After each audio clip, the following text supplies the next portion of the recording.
Riyan Parag in the house, baby. When the last two seasons were difficult and all this online trolling was happening, how were you dealing with it? This IPL could have been a career-ending IPL for me. All of that was being translated into hate, and I just couldn't understand. Like, people like this. Why are they hating on me now? Last year they didn't want me to play the IPL.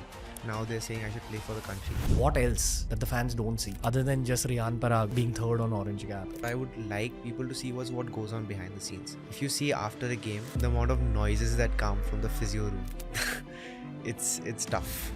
Someone's getting their skin removed, someone's getting punctured with needles. This year, which was the most difficult team to face? I think SRH. Were you guys talking about the high scoring matches and all? We were actually laughing about it. We finished off one day game against, I think, Lucknow. We came back and we saw Hyderabad 135 in the first 6 overs. We all looked at each other and we were like, what the hell is going on? How do players talk about situations like Harshit Rana getting fined? Does that come up at all in locker room chatter? We just laugh it off. I knew he was going to do that. He's like that only. He wears his emotion on his sleeve. Even when we went to play the Asia Cup, he was shouting at Soumya Sarkar. He didn't even get him out. Right, that massive fight. Visualize yourself bowling for India? 100%. I visualized winning the World Cup, winning the T20 World Cup, everything. Pumped about the World Cup as a fan? I'm actually not going to watch. I'm just going to watch the final. Why? I don't want to watch cricket anymore because I want to play the World Cup. And I think it's a good feeling. I want to play the World Cup. I want to play for the country. This is one of the most interesting and nerdy cricket conversations. If you're an IPL fan, you know that Riyan Parag had an epic IPL season. And this is after 2 seasons where he was trolled mercilessly by the internet.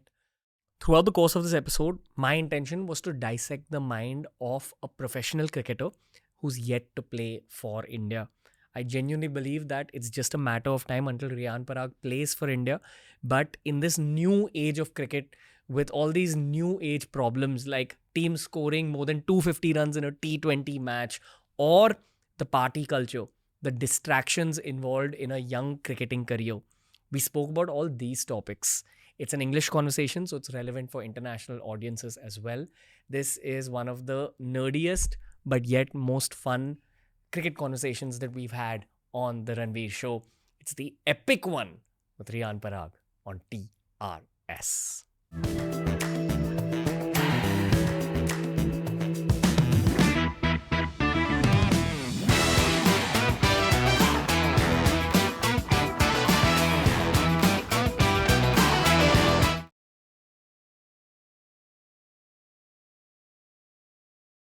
Riyan Parag in the house, baby. Hello. How are you? I'm good. How are you? Congrats on the epic season, bro. There's a lot of people whose hearts you've won. Let me just tell you that. I'm sure you know that. Thank you so much. But congratulations on the season. Thank you so much. How are you? Good. It's been a ride. Having some success this year. It just feels good. Okay. How are you feeling at the end of this whole arc where people have phrases like beard mode activated? Do you feel beard mode has been activated? Not really. It's just a lot of things coming together, fitting properly. I think I've had a tough couple of years, and like coming back from that, having the season I just had, could have been better, could have won the IPL, etc., etc. But then I think I should be a little satisfied, maybe not too satisfied, but then just a little bit happy that okay, I've done something good. Okay. Are you thinking about cricket at all right now? It's a week since your last game, I think, right? Yeah, I just did a Red Bull shoot yesterday and I just ended up playing cricket. I was contempt on not playing cricket at all. We finished the shoot. I saw a plain field and I just went out and hit sixes. So I think you never can like take out cricket from yourself. But then yeah, I'm gonna give myself another week or so to like let everything sink in and then get right back on track. What's the next phase after IPL? This is what a lot of the viewers don't know.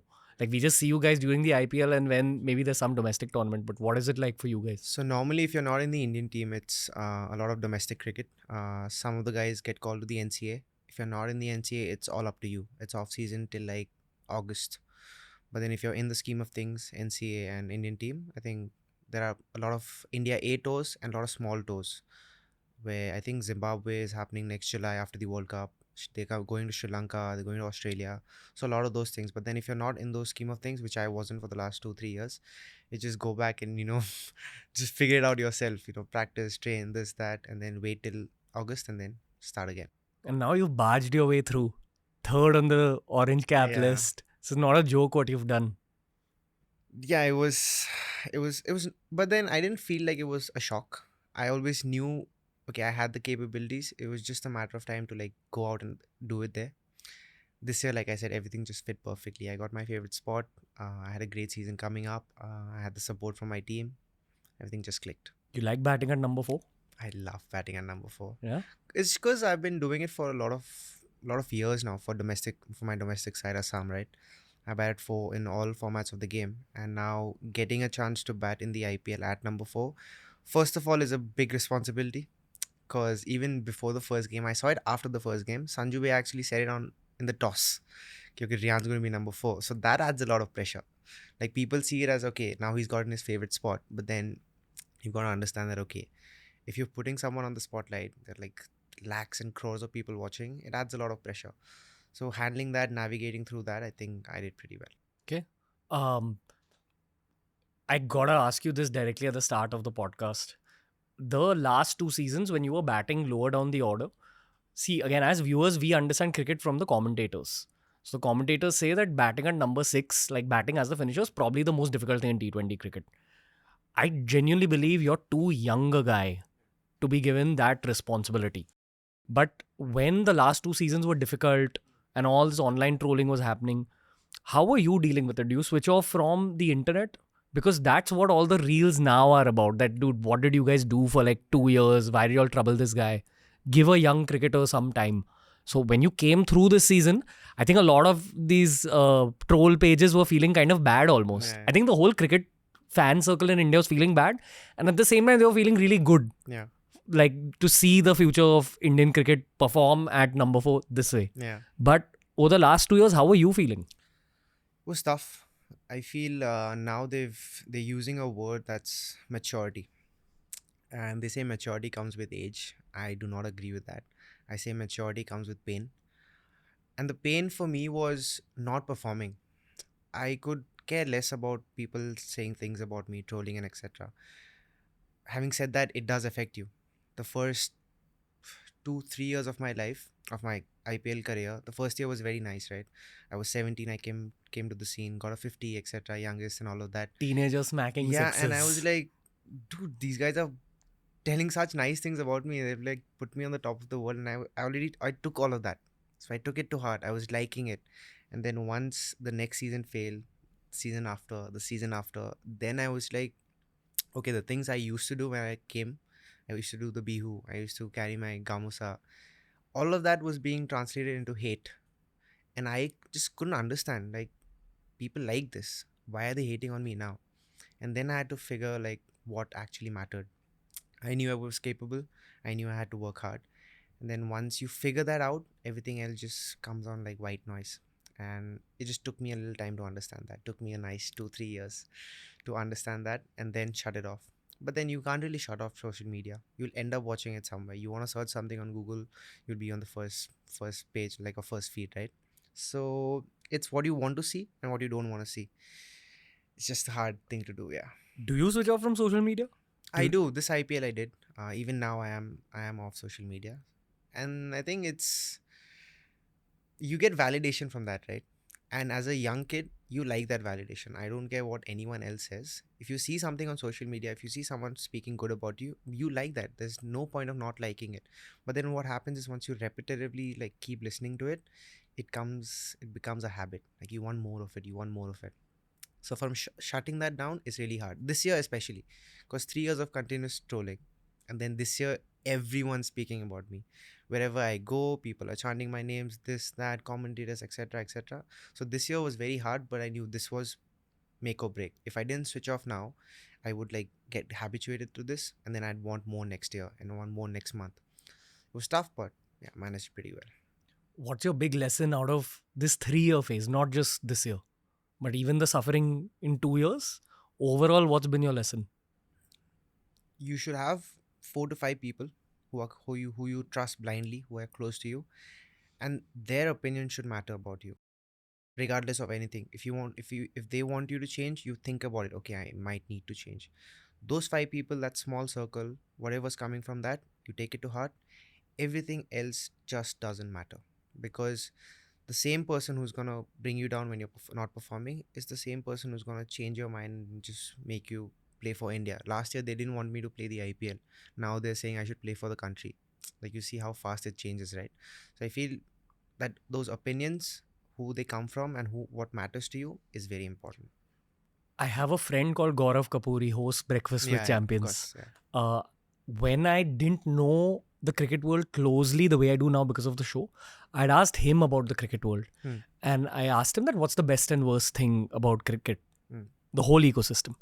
So best, he said, all the stories, the inspiration that comes Yeah. up.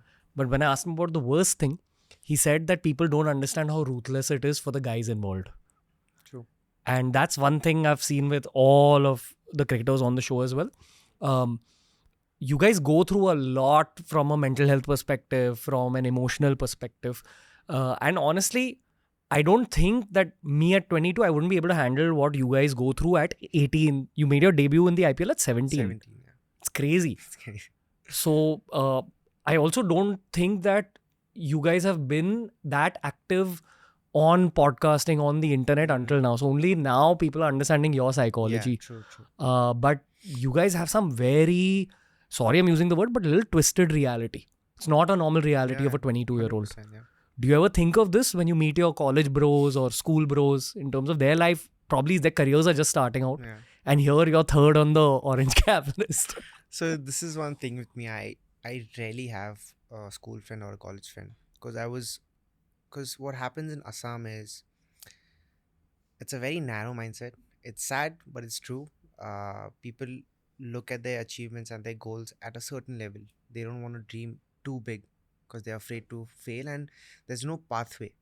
Me starting cricket, there wasn't a pathway or an idol from Assam who had done what I wanted to do. Now, if you go to Mumbai, you'll see Sachin sir, you'll see Rohit Sharma, and etc. So now you know, okay, Sachin sir did this, and played this, scored here, and stuff like that. Assam, we didn't have that.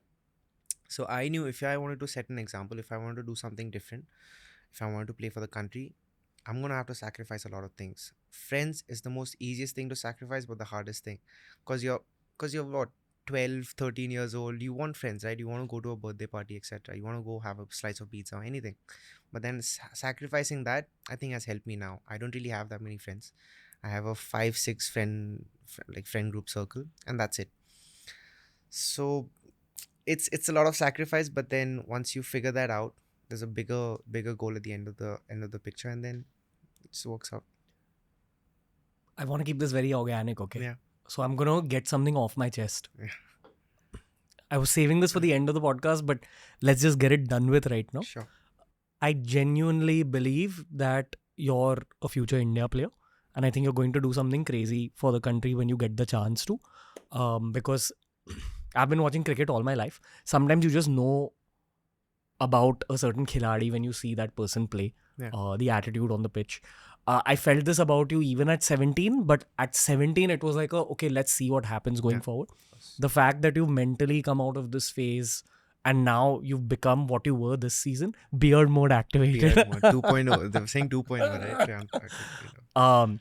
Just, I'm really rooting for you. There's a lot you of so cricket much. fans even sitting here. All these guys are rooting for you. So you've got a lot of people backing you in terms of where you're meant to go. How do you feel about that? Do you take that as like pressure? Do you take that as motivation? So now that people are supporting me, now that you've said what you've said, it's very easy for me to take it, but then it's very hard for me to take it as well, because for the larger part of my IPL stint, because in India IPL is the biggest thing. Indian team, it's a separate fan base, of course, but then IPL is the biggest festival that happens in cricket wise, right?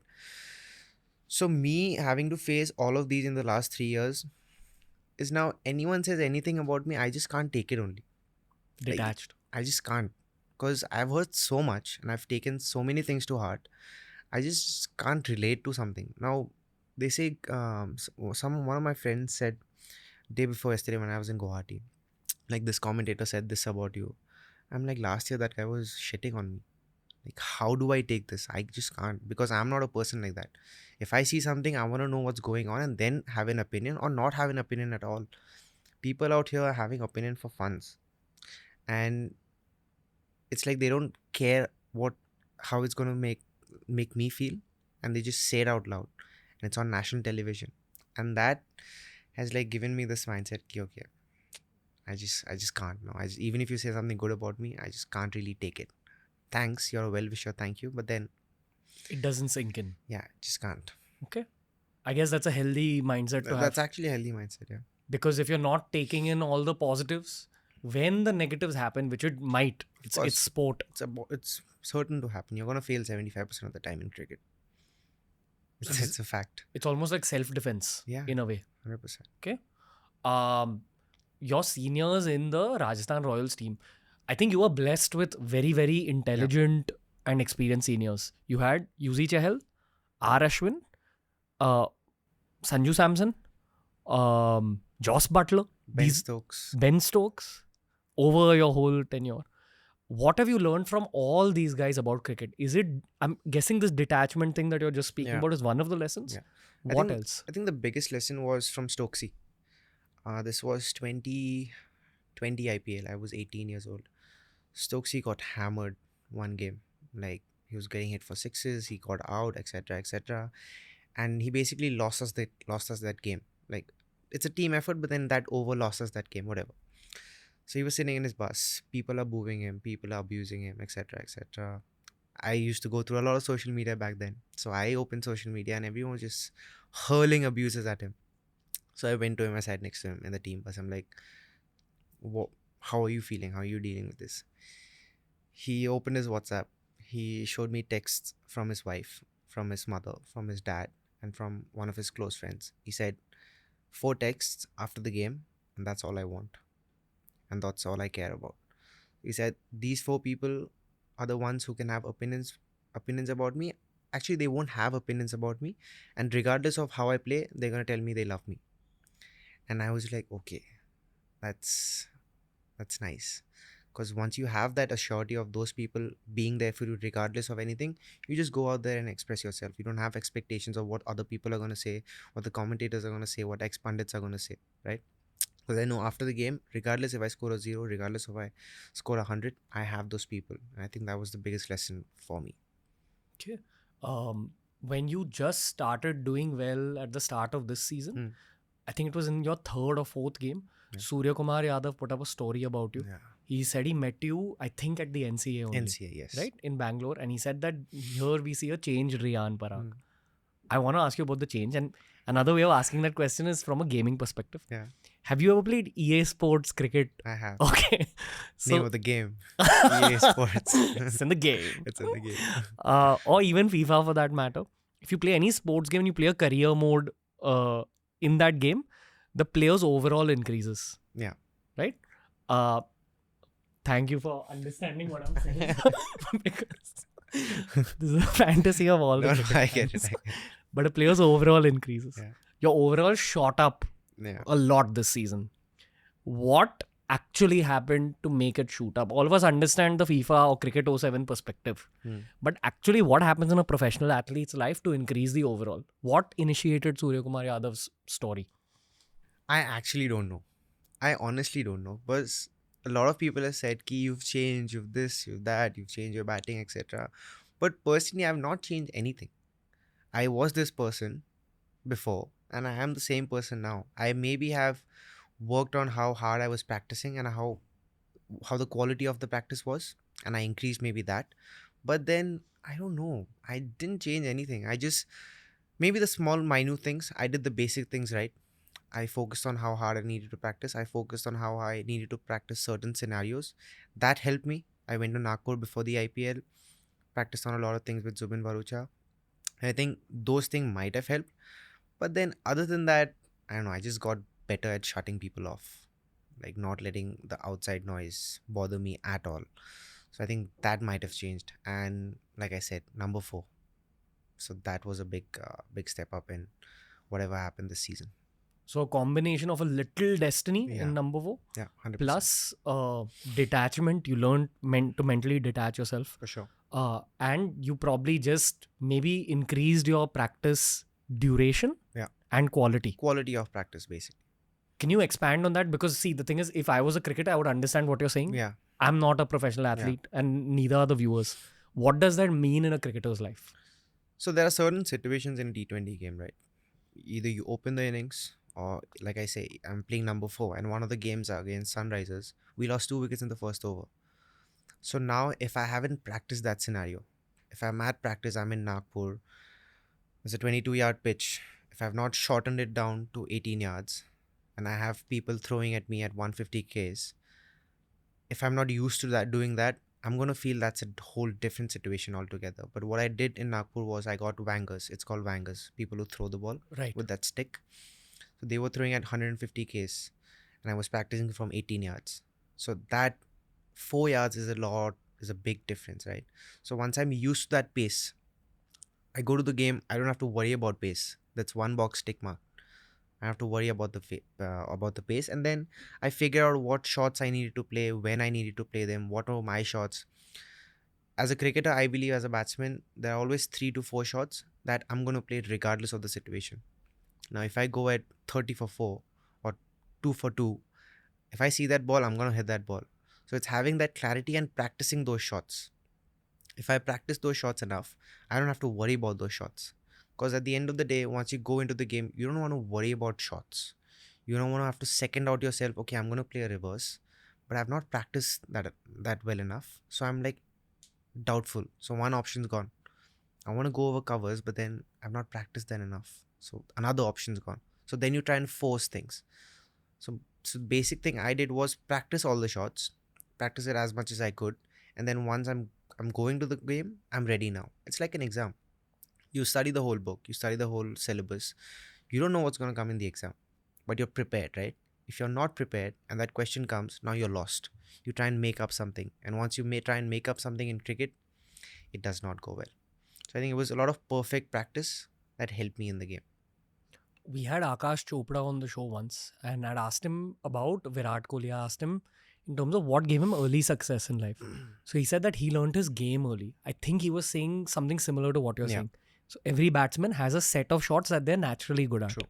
And if you identify that early on in your life, you can score more runs. Yeah. Because it's everyone has different strengths. Now my strength is hitting 6 of the spinners. So I'm not gonna force trying to hit a fast bowler like right when I'm starting. If I know this template in the IPL was to play 20 balls, 25 balls, and then unleash in the next 20 balls, right?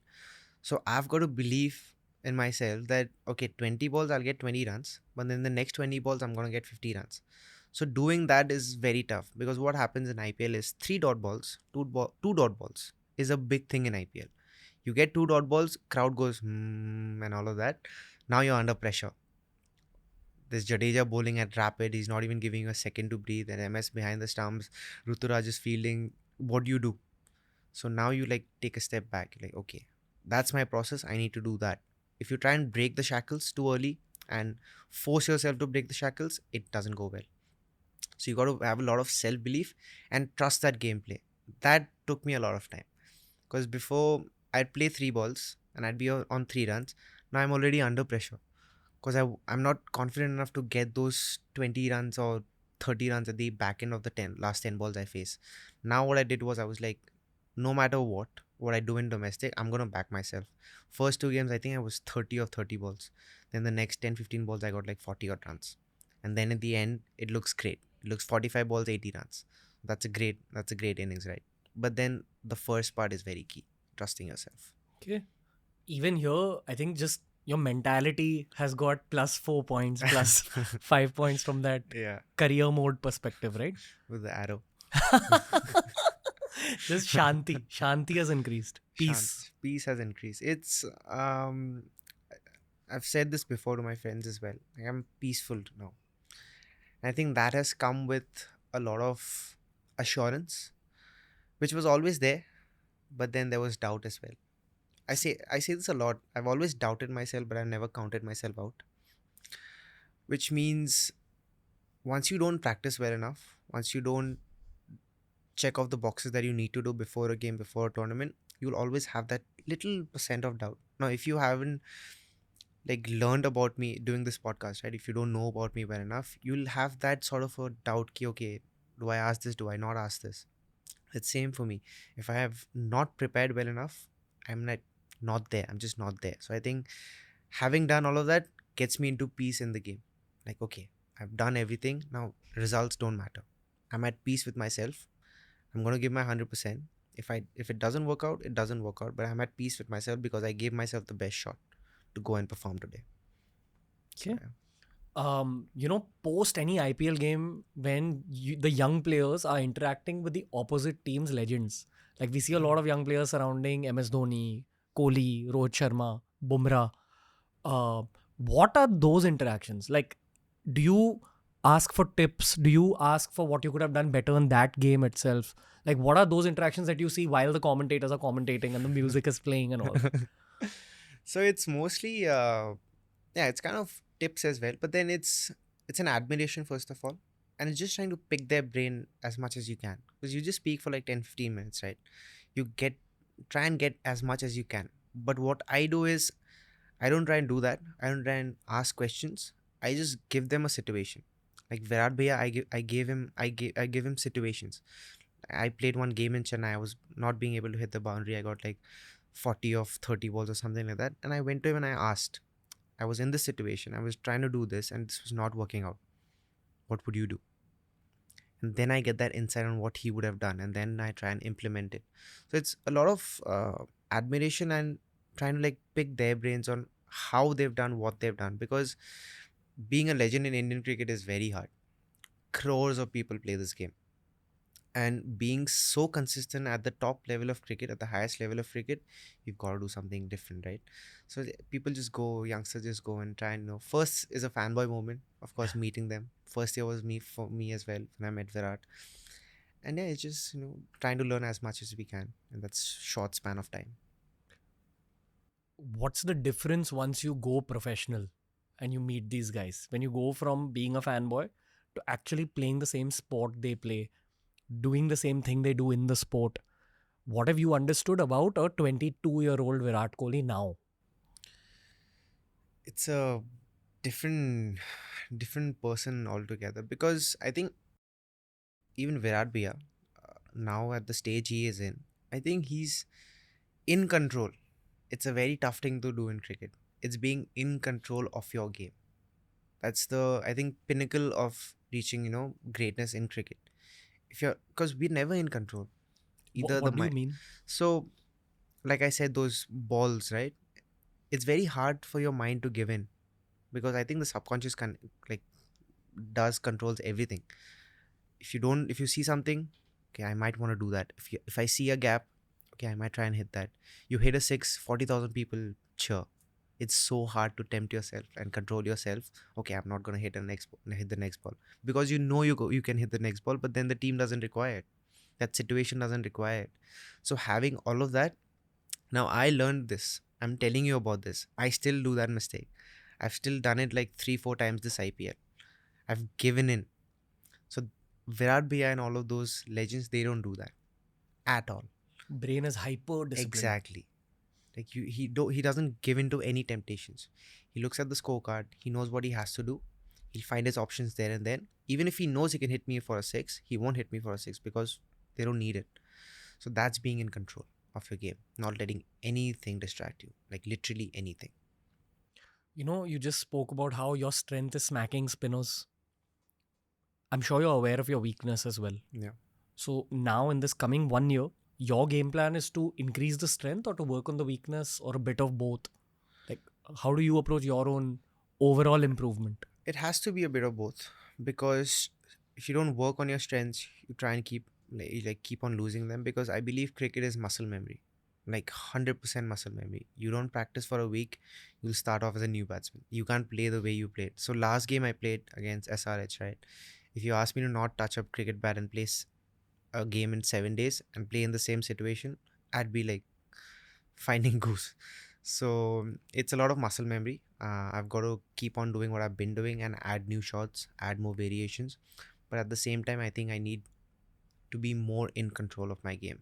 I wasn't in complete control, and I had the season I just had.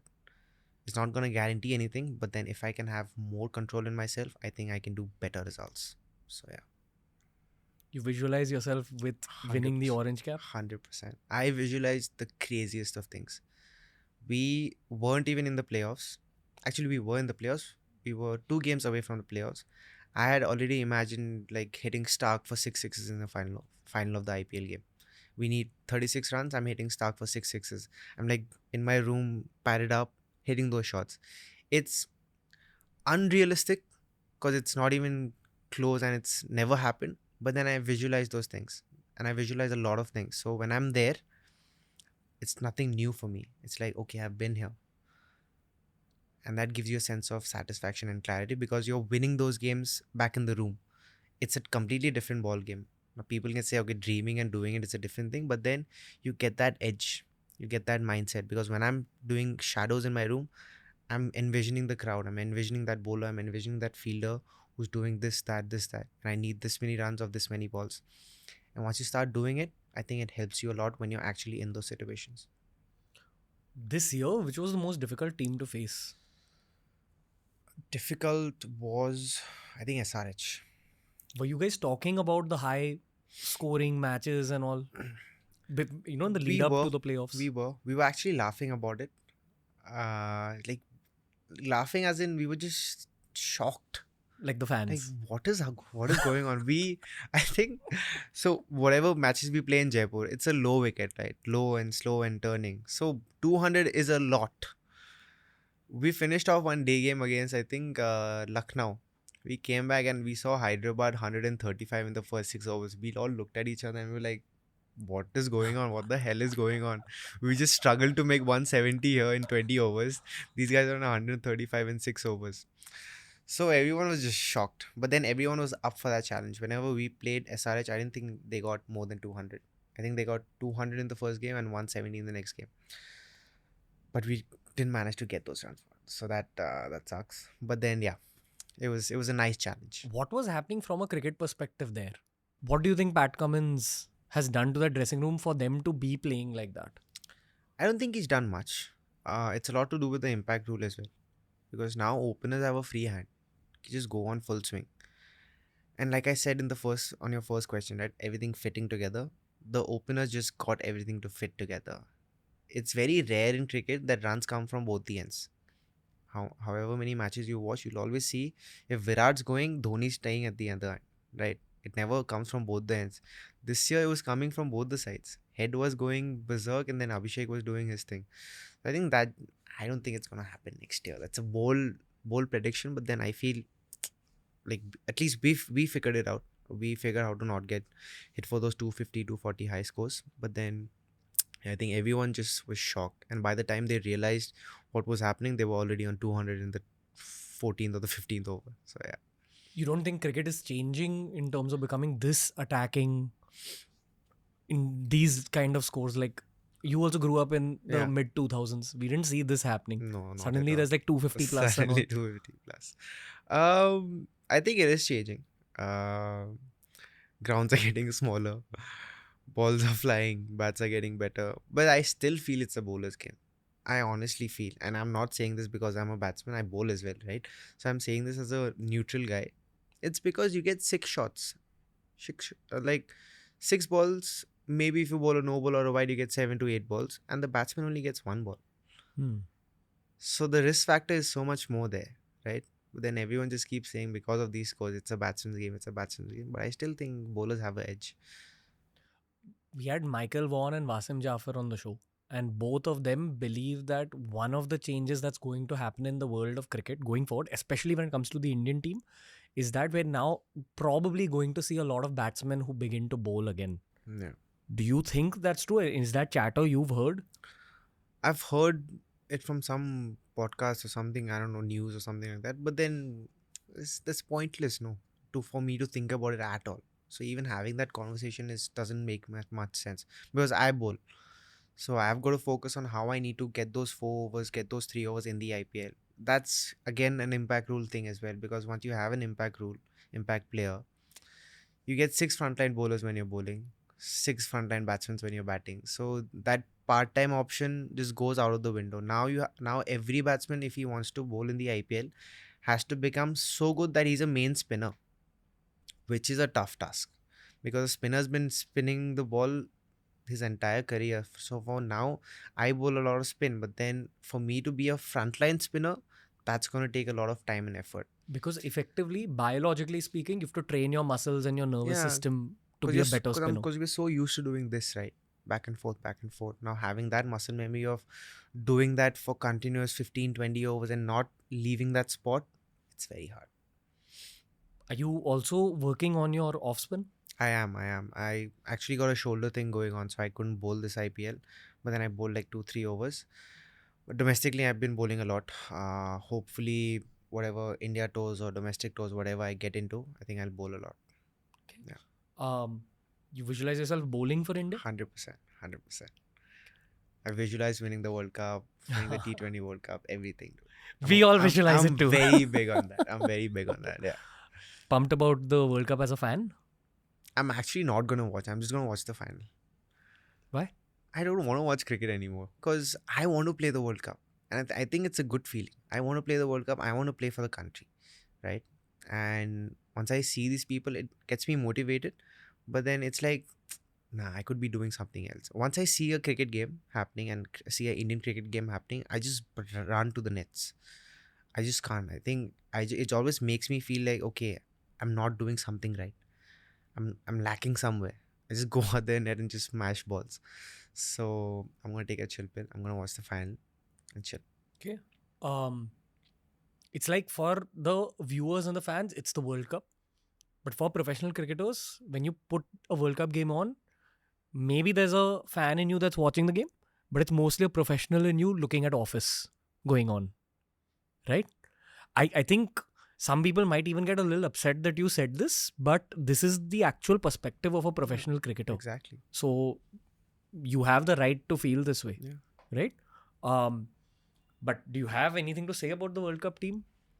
I wish them the best of luck. I think Yeah. we've got a great team. We've got all-rounders. We've got batsmen, spinners. I think it's set to win the World Cup. But then as a cricketer, I feel we just need to go and play good cricket. Expectations winning the World Cup is all for the fans. It's all for the fans in us that we keep on hyping this up. But then even last World Cup, I think we played excellent cricket. Like till the final, we played excellent cricket. And one bad game can happen like anyway. Nature of sport. We just hyped it up. Not me. The fans hyped it up so much. It was like a disaster because now we expect India to win everything. That's not how it goes, right? It's other 10 countries in the world, 9 countries in the world that are playing the World Cup. And they are top-notch sides, right?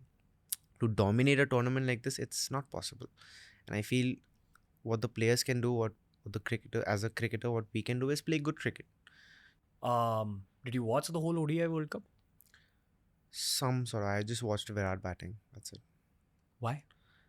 I like learning from him. The way he goes about it, the way you see him playing one-day cricket, he doesn't hit one ball in the air. If he's from 10 to 40, he's just not. He just won't. It's like that risk of him getting out is zero. And he values his wicket. That's again being in full control of yourself. Because one day what happens, nowadays it's 4 people outside the boundary, right? From 11 to 39. 4 people is very less. T20 it's 5. 4 in a one-day game is so many gaps. You chip it over mid-wicket, it's a 4. You just sweep it very fine, it's a 4. You go over covers, it's a 4. So many temptations, but he just doesn't give in. And that's so hard to do. How do guys your age look at ODI cricket now? Because again, fan chatter is that is ODI cricket fading away? Is it just going to be reduced to a World Cup? What is the chatter amongst people like you, Dhruv, Jurel, all these upcoming guys? How do you all discuss ODI cricket? So me, Dhruv, Jaiswal, we just want to play test cricket. Like, of course, T20 cricket is very fun, but then both like the trio of us, we just want to play test cricket. We want to win games for India, and Dhruv and Yashashvi just winning that series is a big motivation for me because they shared stories, how the game was going, etc., etc. Because that's like the real test. And that's why it's called test cricket. It's 5 days against the world-class side. The pitch is wearing, the pitch is tearing, the ball is bouncing. Every day there's a variable bounce. Every day the wind is changing, every day the weather is changing. There's so many variables. That's what makes this such a great sport. You can't control anything. You can't control the weather. You can't control what the bowler is going to bowl. You can't control what the umpire is going to decide. Even if you've not nicked it, you might be out. That's what makes it so fun. And I think Test cricket is the highest level of cricket, and we all youngsters want to play it. Okay. I visualize you being a very attacking test batsman also. I do it in Ranji Trophy. You should come watch me in Ranji Trophy. Yeah. Very attacking. Yeah. That's your natural game, right? Yeah. Is your natural personality a little like aggressive? And I'm not saying this in a bad way. In terms of, is there a lot of intensity? Because I personally feel sport reveals character. Sometimes when you're watching someone bat or bowl, you can tell a lot about the human inside. Are you a naturally like aggressive guy in person? Yes and no. I think I was very aggressive, like generally in life. But I think the last year and a half has calmed me down a lot. Channelized aggression. Yeah. I think just focus on what I need to be aggressive on, focus on it, on what I need to spend my energy on. That's been very big for me. So I've just been very selective as a person or how I want to channel that aggression and put my energy into things. So yeah. I remember way back, okay, I think this is when your first IPL season was going on. I was very intrigued by you because I felt you were too built for a 17. Yeah. You had guns. I get that a lot. Like you're too built. And I used to attribute your six hitting ability to your musculature a little bit. That this guy has more muscles than a normal 17-year-old. True. Correct thought? 100%. Like, do you need more muscle mass to be able to hit more sixes? I think it's a lot to do with your core and your back. Muscles are for show. That's you like digging out Yorker balls. That's like 5% of your 100% game. That's what the biceps and these guys do. It's a lot of core and back work. Because if you want to hit sixes, everyone thinks sixes are hit from power. It's not. It's hand-eye coordination. It's timing. And then once you get those things right, then how much can you rotate? How much can you generate that force from your torso to your hips to your legs to get that? It's like a golf swing, right? You just go up top and you just swing as fast as you can, and then the ball goes further. You see all the big hitters, they have great backswings and they have great follow-throughs. No one's going to have a great backswing and not follow through well. Or no one's going to follow through well and have a great backswing. So it's a lot very technical. The strength aspect is core strength mainly. So your back, your legs, your groin area, that's where your power is generated from. Do you feel yourself getting stronger with age physically? Yeah. Your core is getting even stronger. It gets stronger. I think muscles like form better. Muscle joints, they just form better now. And now once you grow up, you get exposed to a lot of things, like a lot of knowledge on what to exactly do to keep that in shape. Because when I was a kid, I didn't have that much knowledge.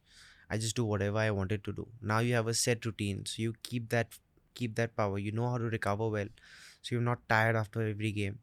It's a lot of science actually, which we don't do, the trainers do, but then a lot of information, a lot of tools available, machine guns, cryo machines, recovery pumps, game readies, so many things. So I think it's a combination of all those things to keep you fit and to keep that power increasing every day. And then once you reach, I think, I don't know, 30, 33, then it starts to like fade away a little bit. But then I'm not 33, so I won't really know. Long way to go. Long way to go. I don't want to think about that. You know how Virat Kohli kind of created that fitness revolution where everyone started doing clean and jerks and more weight training.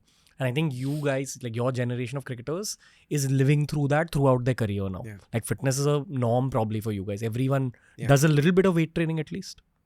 I've been doing CrossFit since I was 13 years old. Oh, really? Yeah. Since I was like 12, 13 years old. Since the whole meta came out that everyone had to do CrossFit and everyone had to do weight training and stuff like that. So that's why you see me a little jacked when I was 17, because I've been doing that for the last 4 years. Your dad introduced you? No. So one of my dad's friends, Nishant Bodloy, he's a faculty member at the NCA now. So he introduced me to it. He did his ASCA level coaching and all of that in Australia. And then he introduced it to me. And then I saw great results because powerlifting, weight training is very explosive. That's what we need in the ground. We want you to go run, change directions, jump from one place to another, get that rotation, run fast, jump, catches, dives, and etc. And I think that related a lot to CrossFit, because CrossFit is a lot of that. It's rope climbing, it's clean and jerks, it's powerlifting, it's pushing, pressing, and all of that.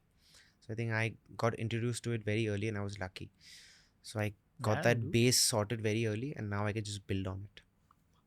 Must have given you a huge edge as a teenager. Yeah. Right? My yo-yo scores were high. My weight, like powerlifting scores were high. My jumps were high. Still are. I think that was incredible. Still doing CrossFit? It's always, now it's not as regular because I was getting into it back then. Like I had to learn everything. So now that I know everything of what the exercises are, now I can just incorporate once a week, twice a week, thrice a week, stuff like that. Whatever's good for your cricket. Sorry? Whatever's good for your cricket, Whatever's you good end for up. my cricket, yeah. I end up doing. Damn, dude. There's this quote which says that sport is the most legal form of war. True. True. Feel Very that? true. They say it's a gentleman's game. It's not a gentleman's game. You feel anything when you see that helmet or what? We can actually wear that as a helmet. Just get the eyes a little wider. I can bat with that. I meant like, I mean, at least this is what I've realized from all the sports people I've met. And this is also people like Neeraj Chopra who play individual sports. There is an element of being a warrior within that professional. When you're speaking about CrossFit, I think the big difference between traditional gym weight training for bodybuilding and CrossFit is that CrossFit actually makes you really, really strong because you are working your core, you're working your joints, you're doing a lot of functional work. And agile. Yeah, like if you keep a advanced level bodybuilder in a cage with an advanced CrossFit guy, even if the CrossFit guy is smaller, I think the CrossFit guy would win that cage fight because you need athleticism to win a fight. So probably in the stadium, your CrossFit is making you more of a warrior. 100%. I think because when you have to cover distances, now let's say in a T20 game, right? We were playing this year in Chennai. Chennai is a big ground. Long on to long on is at least, let's say, 60, almost 180 meters, like one end to one end. You have to run that every over for 20 overs. You're going to cover a distance of 10 to 12 kilometers in a game in a span of 90 minutes. So for you to do that in full sprint, and it's not jogging, it's full sprint, right? So for you to keep on doing that, finish up, take a 10-minute break, and then come back and bat for another 20, 14, 15 overs, you need a lot of strength. And that's why bodybuilders can't do that, because they just grow muscle. We're not growing muscles, we're toning our muscles. Like we're getting very agile and strong, because we can't just be strong. If we end up being strong, we'll be very stiff. That's why you see bodybuilders are very stiff, right? We can't afford that. So it's a lot of, I think CrossFit is the way to go in, at least cricket wise. Do you guys have a lot of stretching also in your... We do have a lot of stretching. Recovery is one of the biggest aspects, especially in a tournament like IPL. Because there's so many games, so many high voltage games, so much mental pressure, everything. You just need ice baths, you need recoveries, you need massages, a lot of things. Can you imagine that once upon a time IPL was just a carnival with parties after the Actually. games and all that, and now we're in 2024 where it's this serious? It's your pathway to the Indian team. Like, I was telling some of my friends, I didn't step out this year. Like, I literally did not step out in the 70 days we spent in the bubble. I think I might have gone out twice or thrice, and that's it. And I like going out. I like, listening to music. I like dancing, etc., whatever it is. I just couldn't. I was just so exhausted, like mentally, this, that. I think it's a different sport altogether now.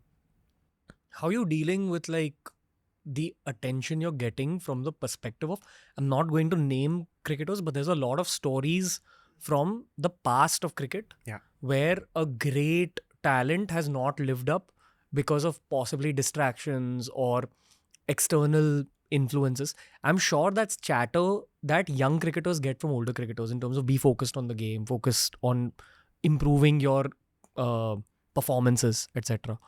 But do young cricketers talk amongst each other about, hey, that guy, he got distracted, that's why he didn't live up, etc.? We talk about choices. I think we learn from everyone. We don't try and demean anyone or discourage any other fellow cricketer. We always want good for them. But then we learn. We learn patterns, we learn mistakes, and what we need to avoid. You're talking about outside of the field? Yeah. Outside of the field, inside the field, mostly outside of the field. Because I think as a cricketer, if you want to be 100% on the field, you've got to do a lot of things right off the field. So I think Sleep is a big problem. You don't really get sleep during the IPL. There's so much pressure. See, this I'll tell you this. This IPL was could have been a career-ending IPL for me. I'll tell you in what sorts. So I didn't perform. I was playing number 6 and 7. That was sort of an excuse. Being fully candid here, I think it was a sort of an excuse that okay, he's not getting that many balls, he's not getting this, he's not getting that many opportunities, consistent nahi hai, and all of that. Once this season happened, domestic season, I played at number 4, played very well. Everything was in line now. Sanju Bhaiya mentioned it in the toss. He was batting number 4. He was going to get chances, and then whatever he was doing in domestic, he was getting to do in the IPL. Now everything is sorted. I've failed for the last 3 years back to back to back. Now everything's sorted. Now the season that has gone well. Now everyone's saying, ki, oh, everything fit well, everything this that. Now you don't understand. If I didn't perform in the first 4 games of my IPL season this year, I was out, and I would never be back because everyone was waiting for this opportunity. That when will he get to play at number 4 and what will he do? Because he's doing so much in domestic. So now if this wouldn't have happened, I would have not been the same player. I would have not have gotten the same growth. Now I believe in myself. I would have kept on playing IPL. 1 match here, 2 matches here, 3 matches here. But my growth spurt would have been just down the drain. Like India is so very far away. But then I would have just been another player that was just playing IPL and domestic cricket. So having to handle all of that before every game I played was a big challenge. And that's why the sleep, this, that, etc. Every game was a knockout game for Every you. game was a knockout game for me. Like, that's a great way to put it. Yeah. You've played FIFA ever? You know, some FIFA players start playing really well after they go 1-0 down. Ah. And then I think there's a mentality switch in a lot of pro players. I've spoken to some pro FIFA players where they say that I always think I'm 1-0 down. Is it something like this? It's something like that. Because I knew it. I didn't say it to anyone. I didn't say it out loud. I didn't tell my parents. I didn't tell my best friends. I didn't tell anyone. I was like, okay, this might be the end. Because see, it's not the end. I'd still play cricket. I'd still play IPL cricket. But you know, there's a growth chart. In India, it's always under 19 World Cup, India A, India IPL, etc. etc. Then why was a little different. After the under 19 World Cup, I was like ghost for the next 3-4 years. And this was probably another shot.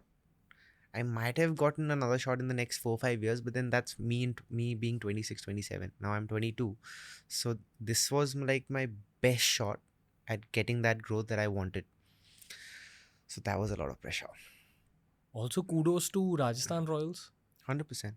What happened behind closed doors with Rajasthan Royals and you?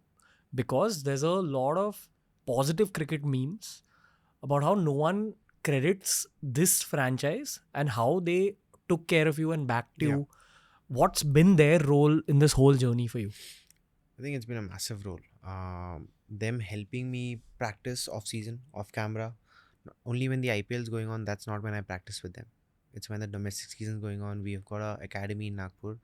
I can just go whenever I want, practice for 4 days, 6 hours a day straight, and just practice and come back and play the domestic seasons.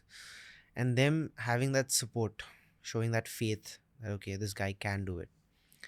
But having said that, now everyone, all I heard in the first 5 to 6 games in the IPL was, oh, Rajasthan backed you, oh, they backed you, oh, this guy backed you, oh, that guy backed you. But I'm like, you don't back someone for no reason, right? The practice games that they don't telecast, I'm getting hundreds, I'm getting 90s, I'm getting 70s against the Rajasthan Royals teammates. And that's why I keep on playing. I have good domestic seasons. That's why they come again and take me in the IPL, right? So everyone just diminishes that fact. Because what happens in India is, when I was failing, it was me failing. Now when I'm succeeding, it's everyone who's around me that is succeeding. It's not just me. And that kind of is sad, because when you're down the spiral and when you're not doing well for those 3 years, everyone was just saying, okay, this guy is shit, this guy is this guy is that, he doesn't know how to play, he doesn't know how to score runs. Now everyone's saying, oh, this guy helped him, oh, this guy helped him, oh, number 4 he got, oh, this happened. So it just goes like that. I think one of the hardcore lessons I learned too late in life, probably at 29, was that all failures and all successes, none of them are just your own. There's just like too many people involved in both, Yeah. right? I don't know, man. That's just how I look at life, though. Um, I gotta ask you a little bit more about RR because we're supposedly going into that mega auction now. Again, what are the young players talking about the mega auction? One. Two, I remember at the time of the last mega auction, with the team that RR had assembled, everyone was like, dude, this is a very, very solid Yeah. auction strategy. And now for that whole team to break up again, I am totally on that end of the spectrum that hates mega auction Yeah. as an idea. And I know that even the world of cricket is kind of divided, but mostly people dislike this mega Dislike auction it. thing Cool. because it takes away stability. Yeah. You have Right. to rebuild again what you've done for 3 years. What do you guys talk about? Because now it's like your bros, Dhruv, Jurel, Yashasvi, they may be playing against you next year. How do you feel? Retention is going to be a big thing. They are saying, I've heard rumors that there might be more retentions. A lot of people have spoken about this on air as well. There might be 6 retentions. But then it's a simple thing for us actually. We try and see what we can control. I've spoken to Dhruv, Yash and I have spoken. It's like we want to play together. We want to play together till we like end cricket and be in Rajasthan Royals. I've always had that thing that I don't want to leave a franchise. I want to play for one franchise only. That like gives me a kick. It gives me a sense of, accomplishment. Like When you play for the name at the front, they remember the name at the back. exactly. So now we've just had chats ki okay, this might be a last season, this might not be a last season, but then there's no point really thinking about it. Memories, we've made memories, etc. etc. But then now all we can do is just see. If they choose to have 6 retentions, we might be all in the same team. But then if they just have 4 retentions, we might go here and there. But then yeah, that's not really much to talk about. I think for the sake of better fan culture, there should be maximum retentions. There should be like I 6 think to there'll 8. be 6, yeah. 8 is a lot, but then I think 6, 4 and 2. Yeah. 4 Indian, 2 overseas. Will equalize. Yeah, the that gives you teams. a sort of a core. Okay, you can build a team around that. You can have another 6 players and you can build a team around that. So, and they'll have to up their purse. I think they're doing that as well. So, I don't know how it's going to go. It's too far away. I'm going to enjoy this. Stay on TRS. Stay on Talk TRS. to me about FIFA. Talk to you about FIFA and overall jumping. You're a fun guy to talk to, bro.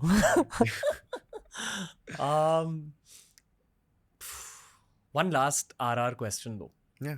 If you don't mind. No, of course. What was the dressing room mahal like after this eliminator? It's sad, man. It's very sad. It's so I've been with this franchise for 6 years. How I feel about it now is we've come a long way. Yeah. First 3 years we was 8th, 7th and 8th. Then the change came in after the mega auction. Then we were 2nd, 5th and 3rd. So you see the progress in the last 3 years. So I was sad, Sanju Bhaiya was sad, everyone was sad. But then the chats that were going on were like, we've come a long way. We've had a great stint. These 3 years have been great. We might have not won it, but 2nd, 5th, 3rd in the biggest league in the world is commendable. No matter what anyone says, no matter how good a team we were, no matter how many mistakes we did or anything. I think we did well.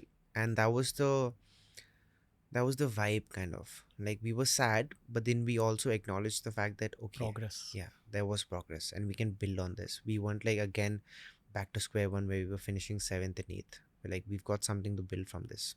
So I think That jump from mid-table to near the top, you've been a part of it. Yeah.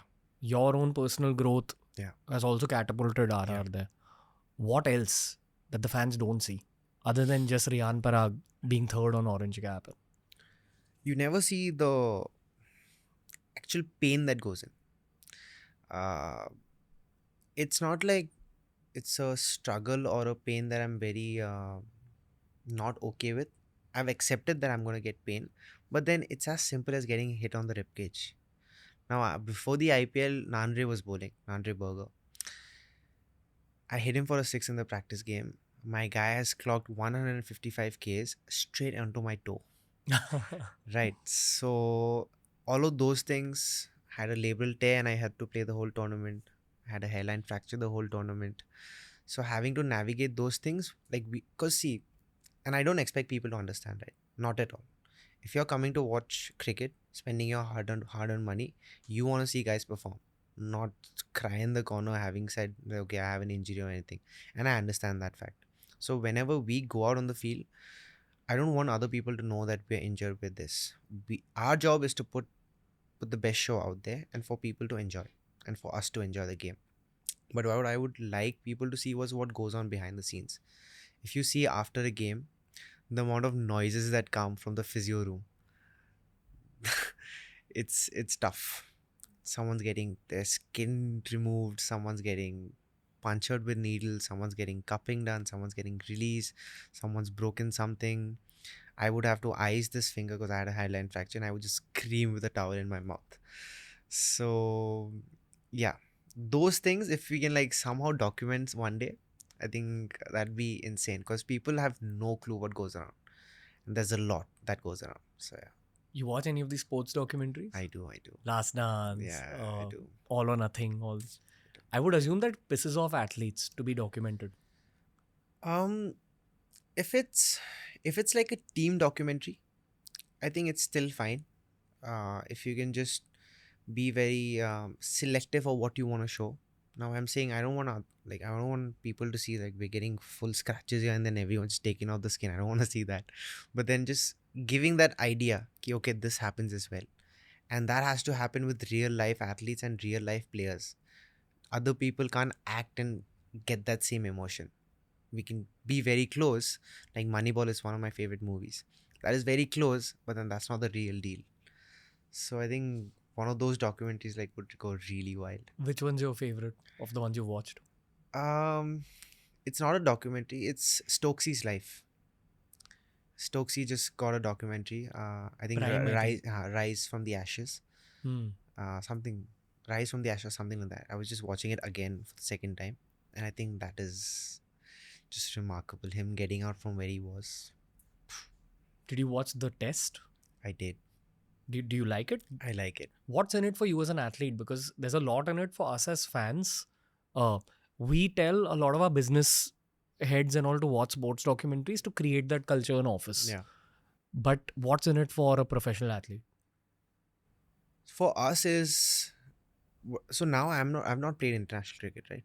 So that is how we act in Assam as well.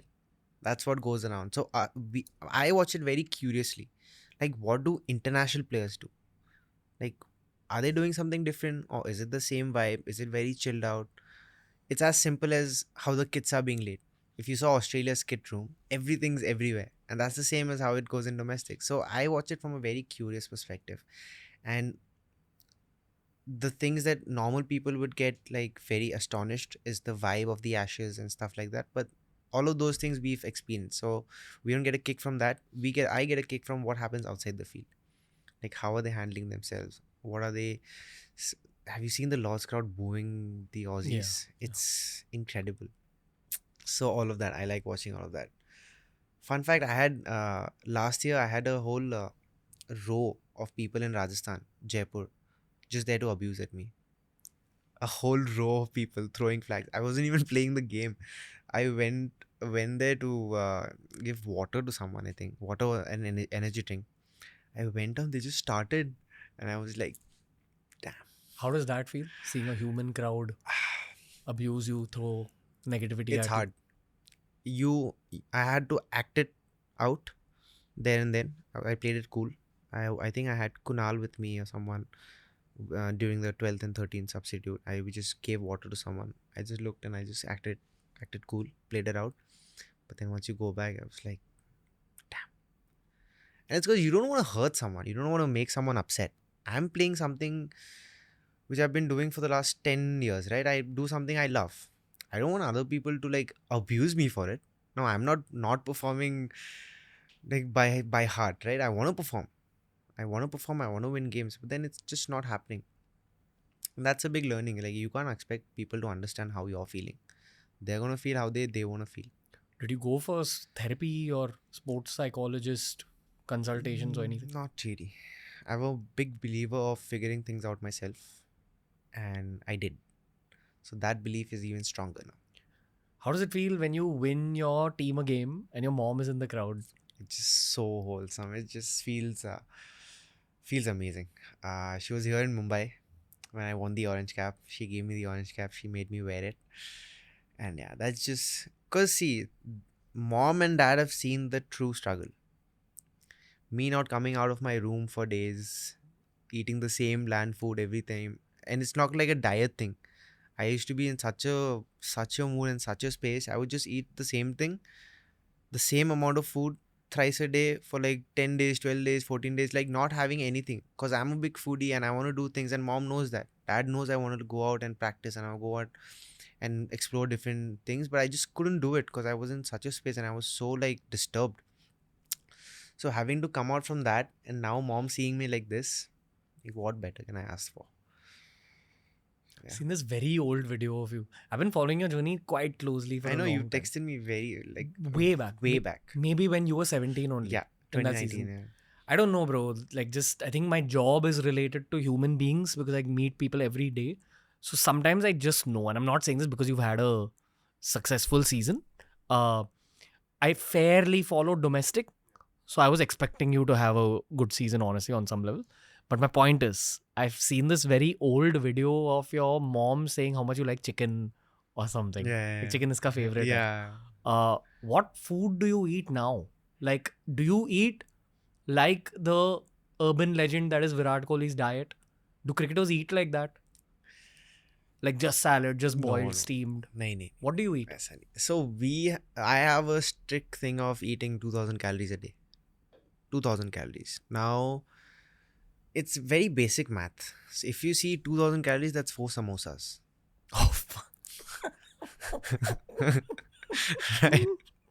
So that's 4 samosas. That is 2000 calories. And that's what I have to do eat in a whole day. Now, my best option is how I can divide that into 2 meals. I skip breakfast. And lunch and dinner, how can I divide 1000? Or do I just have one meal at 7:30, which is 2000 calories? Then you try and figure out which one works. Do 3 meals work for you? Do 2 meals work for you? Does 1 meal work for you? 1 meal works wonders for me. I always eat 5 hours, 6 hours before I sleep. So I eat at like 7:30 and I sleep at like 12. Even if you have a game? Yeah. 1 meal a day? Yeah. Damn, dude. It's just built on me like that. I might have something for breakfast, maybe fruits or anything, but then I just eat. Before the game starts, I eat. So 7:30 game starts, right? I finish my warm up at like 7:15. I eat and then I go. What do you eat I don't know, some chicken, some little bit of pasta, and that's it. before going out on the field? Yeah. Ulti nahi aati? Nahi. You don't eat a lot, no. So that's again a thing with me. I always eat half of what I can eat. Oh, So okay. if my capacity is 4 rotis, I will always eat 1 roti or 2 rotis. Now food has honestly become like a chore for me. अच्छा ठीक है खाना है. And I love eating food. Now I'm on vacation. Now I'm going to eat whatever I want. But then season ke time, it's like a chore for me. It's like, It's अरे fuel. यार खाना है. हाँ. It's fuel for. हाँ. I mean, you're basically making your income off of your body, which is working off of your food. True.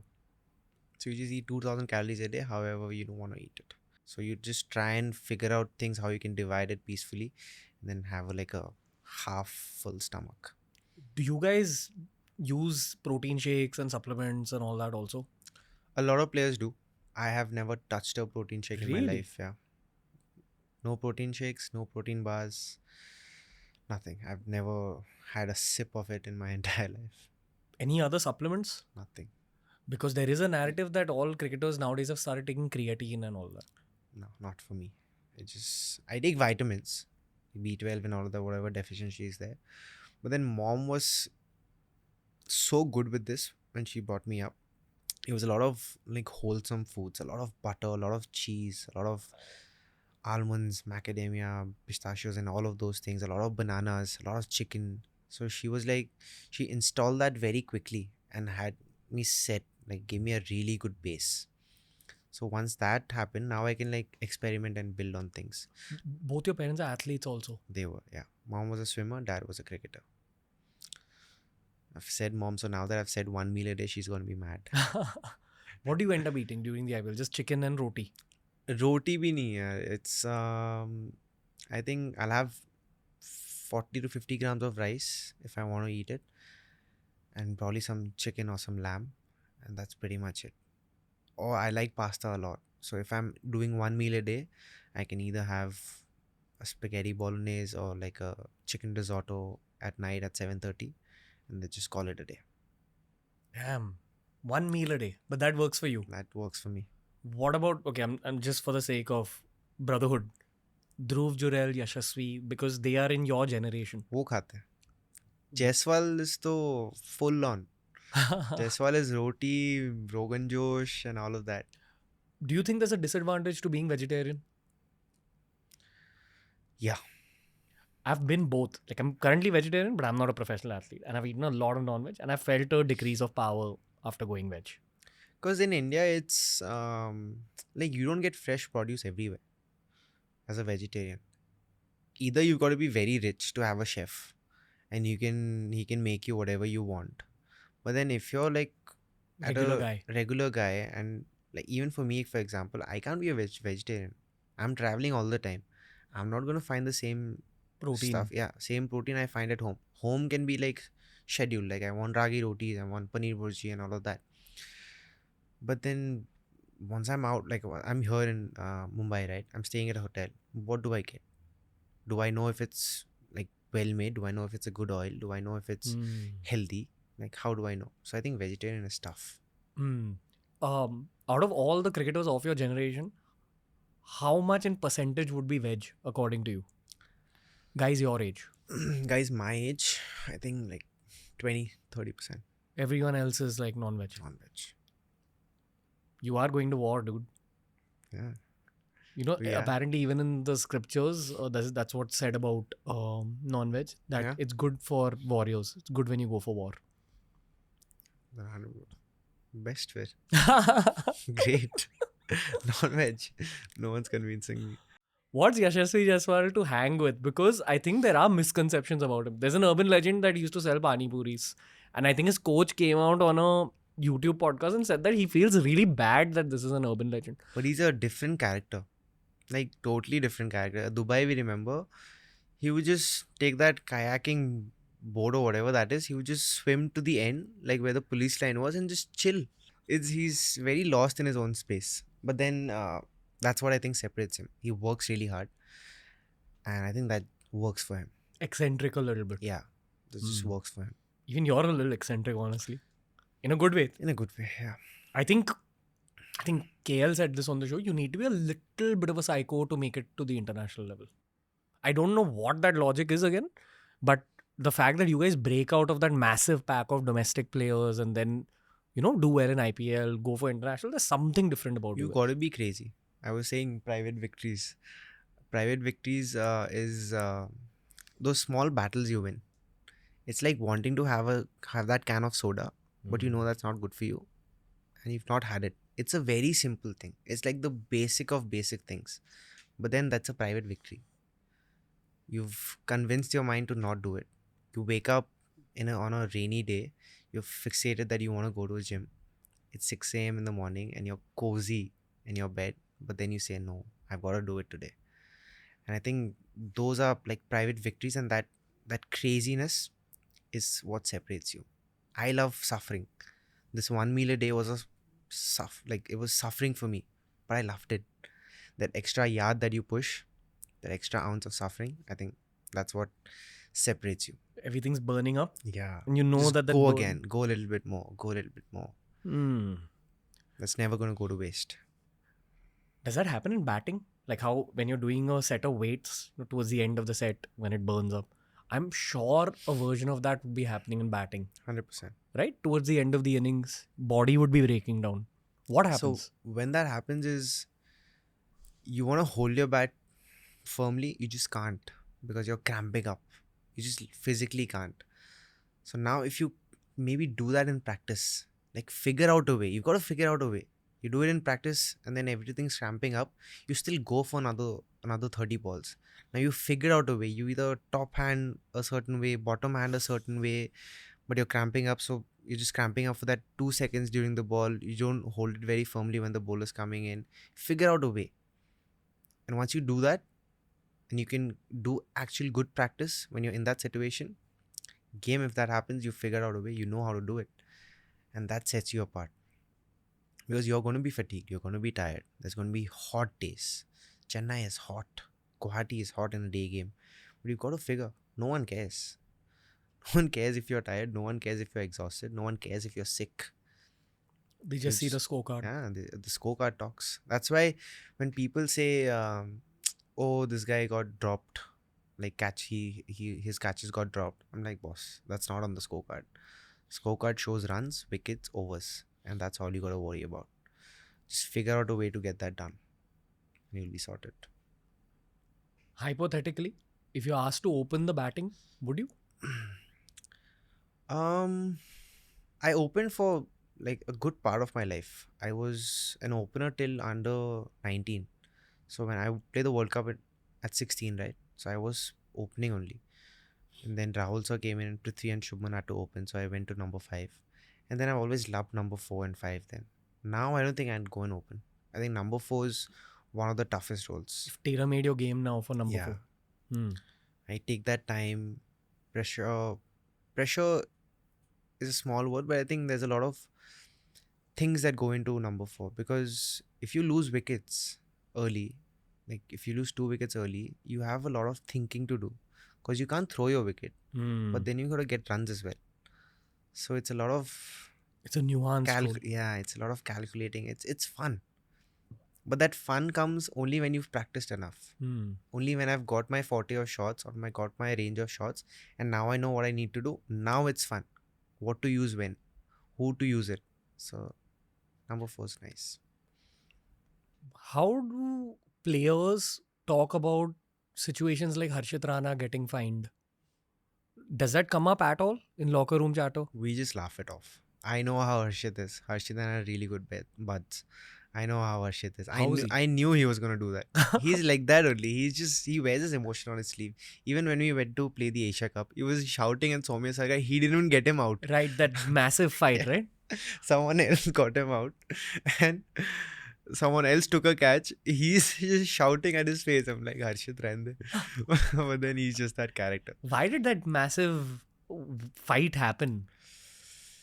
See, Bangladesh, I can assure you, as Indian cricketers, the ones that we went and played the Asia Cup, we did not initiate anything. It's very simple. I told my guys, because I know Bengali, I teach them whatever I had to teach them. And I was like, if they say something, you can just reply. But then let's just not initiate everything because it's just not cool. So they started it. And then our boys, we are not going to stay quiet. No, we gave it back. It's the end of it. Harshit Rana is also a future India player. Yeah, 100%. The way he's bowling, the way he's developed, if he can keep go injury free, I think he'll be a force to reckon with. Did you know that when you were playing under 19 with him? I didn't play under 19 actually. I played a Ranji Trophy 2 years back when he just came in.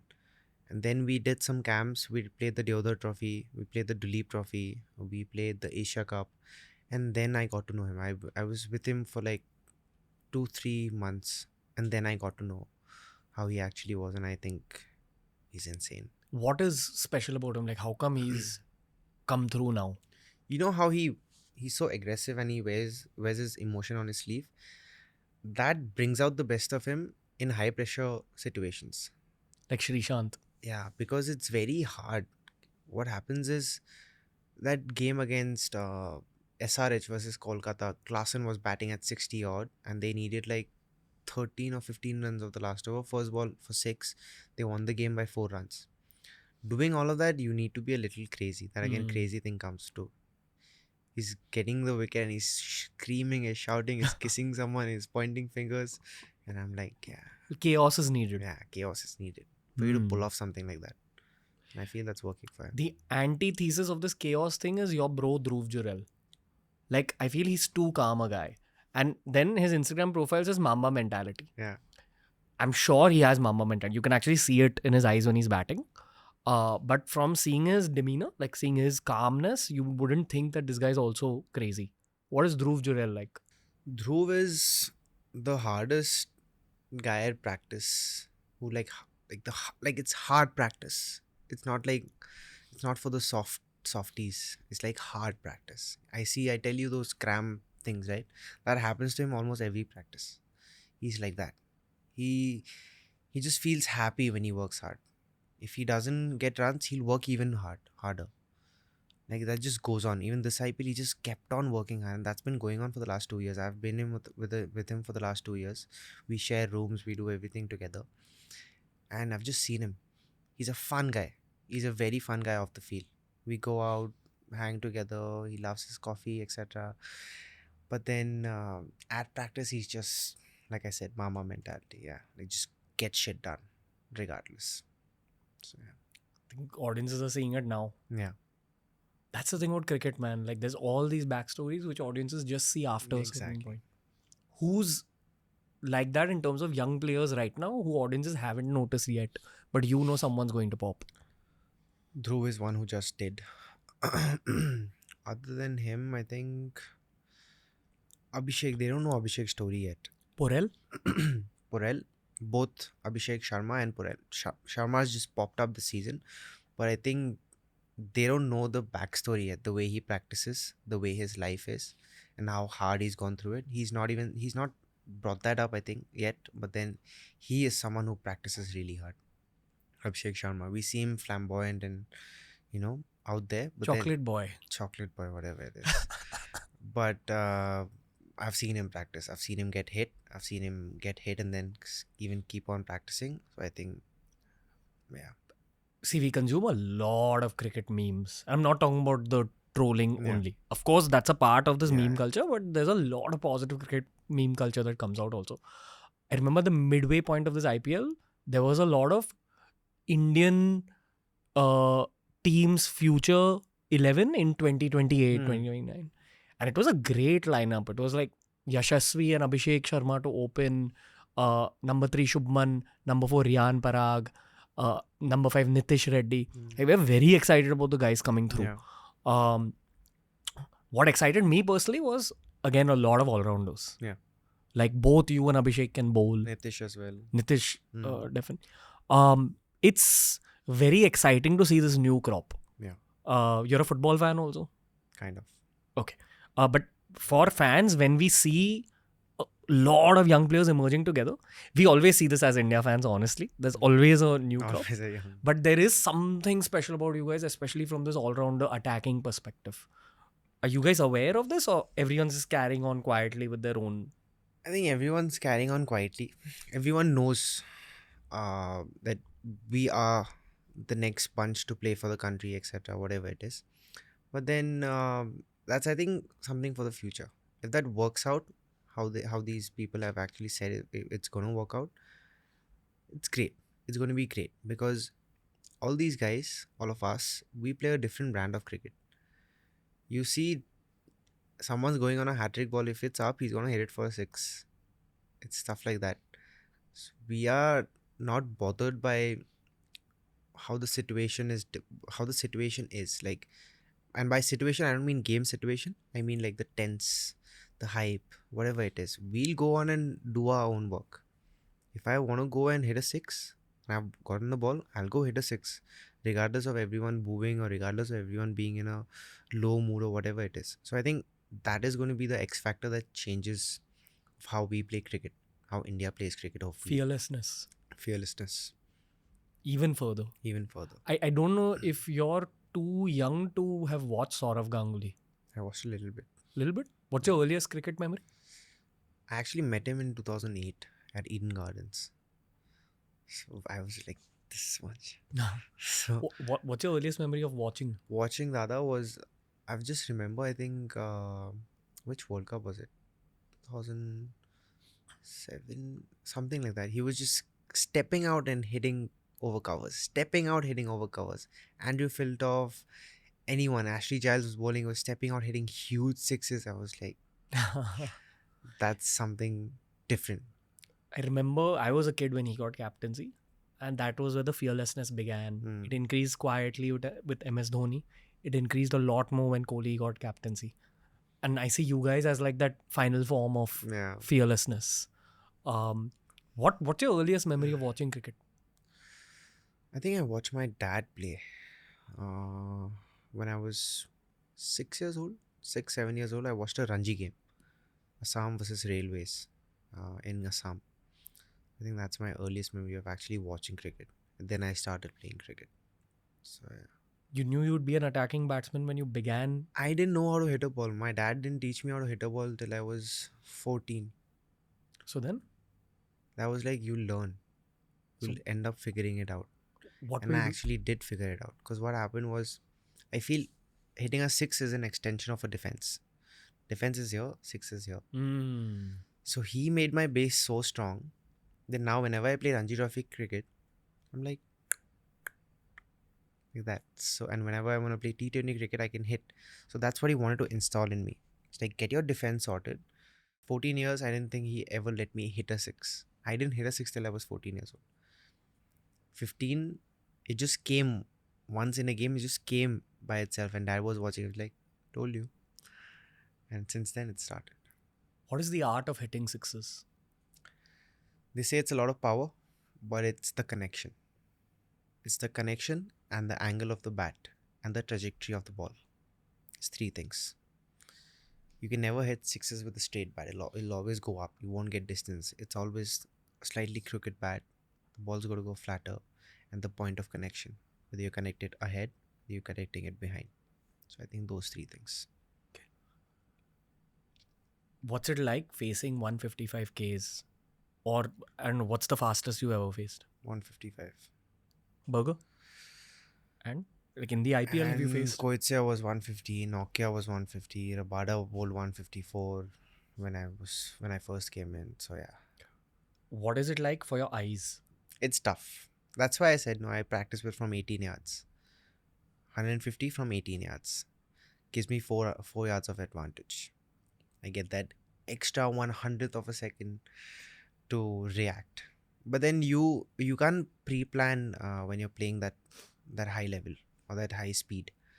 Either a scoop and everything is fine, but then rest of the shots you can't pre-plan. You got to watch it and hit it. You're effectively training your nervous system better to play the fast bowlers Yeah. better. Because if you find something quicker, that 150 is it's never gonna feel like slow, but then it'll feel relatively a little bit slow.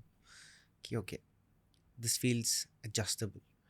Is there a difference in the power you'll put behind hitting a six off of a fast bowler versus hitting a six off of a spinner? Yeah. Because Fast bowlers, you use the pace. Spinners, you generate the pace. So it's two different things. Damn. Okay. Yeah. Are you getting bored in this Not at conversation? all. Because I'm like, I like talking cricket. you're a cricket nerd in your heart. It's a new thing actually. I've started liking to talk about cricket. I used to hate talking about cricket. But then I've just got this, I don't know. I like staying in my room, shadowing, watching cricket, talking cricket. The beard has changed a lot. Beard has changed. 2.0. I'm trying to dissect your head, bro, because again, as fans, there's certain things we want to know about cricketers in the world of cricket. And I've said this in a lot of the episodes, but I don't feel like you guys are asked the right questions. True. Do you feel that the broadcasters don't extract the right knowledge? See, a cricketers or anyone is not gonna put his hand up and tell you something. If you want to know something, you've got to ask the right questions in the right way. Only then, because we get very defensive very quickly because it goes on a live public this podcast is going to go reach millions of people, right? So we get very defensive, and that is again with the whole trolls and social media thing, because everything, a small thing will get taken in a bad way. So we get very defensive on how we want to say it and what we want to say. So you've got to ask the right questions, and then everyone will, I think, open up. Yeah. Because of the show, I get to meet people from the world of politics, film, cricket, business, everything. Yeah. And I've realized that each world has their own fabric, like their own DNA. I feel really bad about what had happened to KL and Hardik on Karan Johar's talk show, because it's like two different worlds meeting, and the mix, the bhurji was not good. Yeah. And that actually led to a lot of cricketers not coming on talk shows now. True. I hope that's changing. I feel like that's changing a little bit now. Yeah, because you see a lot of people coming here, right? A lot of people are coming here, and there's no second thought to it. Mm. Um, Maybe not in the middle of a tournament, but I think when someone has time and someone wants to speak their mind, I think it's a good conversation. That's all people want. That's all cricketers want. If I want to show something out to the people, I want them to either learn from it, or I want them to understand my perspective, which equals to a good conversation. And as long as that's happening, I don't think anyone's going to mind. Do these pieces, and I'm not just talking about my show, I'm talking about all cricket talk shows and all that, does it travel within the cricket world? Like, do you guys share reels with each other related to cricket, or is it Um, it's mostly fun. okay? Mostly fun. Serious stuff, though, we don't really send. Me and Dhruv send a lot of motivational stuff. So like mama mentality and all of that. Me and Dhruv share a lot of that. But then mostly it's fun. It's maybe snippets from a clip, and if it's something inspirational, it'll always be one to one. It'll never be in a group. That's the Hmm. thing with cricketers. You tease the foreigners any galis? They learn themselves. They'll ask us and they'll learn. They don't. We don't have to teach them. So I'm like, fine, boss. Whatever you want to know. Is Joss Butler as like Pavam? No. Jaws by is very fun. Jaws by is, after a certain point, he's one of the funniest guys. He's very this thing. What do you say? Fun. How is it like with the foreign cricketers in the dressing room? Because they're all either international cricketers or they've done really well domestically in their own countries. Hmm. What kind of flavor do they bring to the locker room? Joe was with us last year, and I was just begging him, like, Rooty, please do not take my stuff outside the dressing room. I do not want you to do that. As He's in- like a legend of the game, right? I went into bed, he's like, hey, Ree, what's up? What do you want outside? What do you want outside? He'll take your stuff, he'll put it outside, dry it out for you, and stuff like that. I'm like, Rooty, no. I know it's very normal for you, but I just can't. So they bring a lot of humbleness.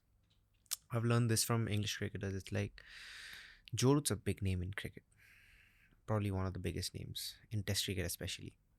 He just acted like he was there for the first time. I mean, he was there for the first time, but then he was like a newbie. He was trying to learn things from us. He was trying to explain things. I just told him once. I think we were on a flight, and I wanted to improve my reverse sweeps and my sweeps. He left his batting next practice session. He was just standing behind the nets. Like, okay, do this, okay, do that. He didn't bat, and they love to bat. He just didn't bat. He went off, like I went off, and then he called me to the side with like tennis balls and stuff like that. And he was like, sweep, this, that, this, that. So I think it's a lot of humbleness, and I think we can learn a lot from them. Did Trent Bolt teach you anything about batting? He's the most hilarious cricketer I've ever come across. He says the weirdest things, like while batting. He's like, first of all, he's scared. He doesn't admit it. He's scared. He's so scared. I'm loving that I can say this on a podcast. He's got this own flamingo technique as well. The way he defends. The first thing he asks when he comes to bat with me, how fast is it? How fast is it? I'm like, bolte, it's fine, just coming straight on. And then first ball he gets boom hit on the pad. He's like, mate, that's not slow. That's very fast. Go take the strike and play it. So it's fun. It's a fun. He's a fun character. Why has he become a great? Trent Bolt. He knows how to differentiate. He knows how to keep the game in the game and have a normal life outside the game. He loves his golf. He's a great golfer. He has his family. He loves his kids. He loves his family. Spends time with him. And when he's on the field, he's just switched on. There's nothing else that goes on in his mind.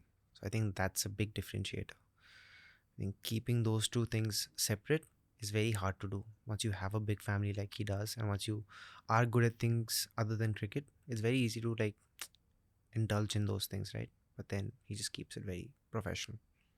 Hyper professional. Yeah. That's what they say about the whole New Zealand team. Yeah. That it's probably the most professional team in cricket. New Zealand, they're just athletes. They're just like proper athletes. I don't know if it's the genes or if it's anything, but then they just do everything so well. Especially fielding and stuff like that. They're just incredible. And humans as well. Darren Mitchell was one of the, I think, nicest human beings I've ever come across. 2022 IPL, when we played the final. Just what a sweet guy. Just what a sweet guy. What are the West Indies boys like to be with in the dressing room? They are very fun. Robin Powell came in and he was just the best. Their accent is very fun as well. So the way they say things, and actually I thought Robin would be like very fun and like always joking around because Hetmaya is, but Robin actually had like knowledge. Like I didn't expect that from him. He's the West Indies captain. Of course, I knew how he like he would know how to play ball, but then he just had a deep knowledge of cricket, a deep knowledge of what he brought to the game and what he brought from his country. So I think it was really nice to know these people. What are their backstories in terms of, do they also face the kind of intensity that the Indian guys face when coming up through domestic? Like, do you ever go into deeper conversations with the You'll West Indies guys? We do, but the competition here is different. You don't have to face that much of a challenge when you're playing from West Indies. I mean, of course, challenges are there, different challenges are there, but then cricket wise, I don't think there's any other country who faces challenges like we do here in India. Little random question. Have you traveled through the rest of the Northeast also? A little bit. Meghalaya, Sikkim, Gangtok, and all of those. Cherrapunji, Shillong. I've traveled those places, but I'm not like traveled. So I'm yet to do that. Where's cricket culture at in the rest of the Northeast? Or even Assam, bro? Like, It's tell me as an Assamese cricketer. it's tough. It is very tough. It's because, like I said, first, so there's no pathway.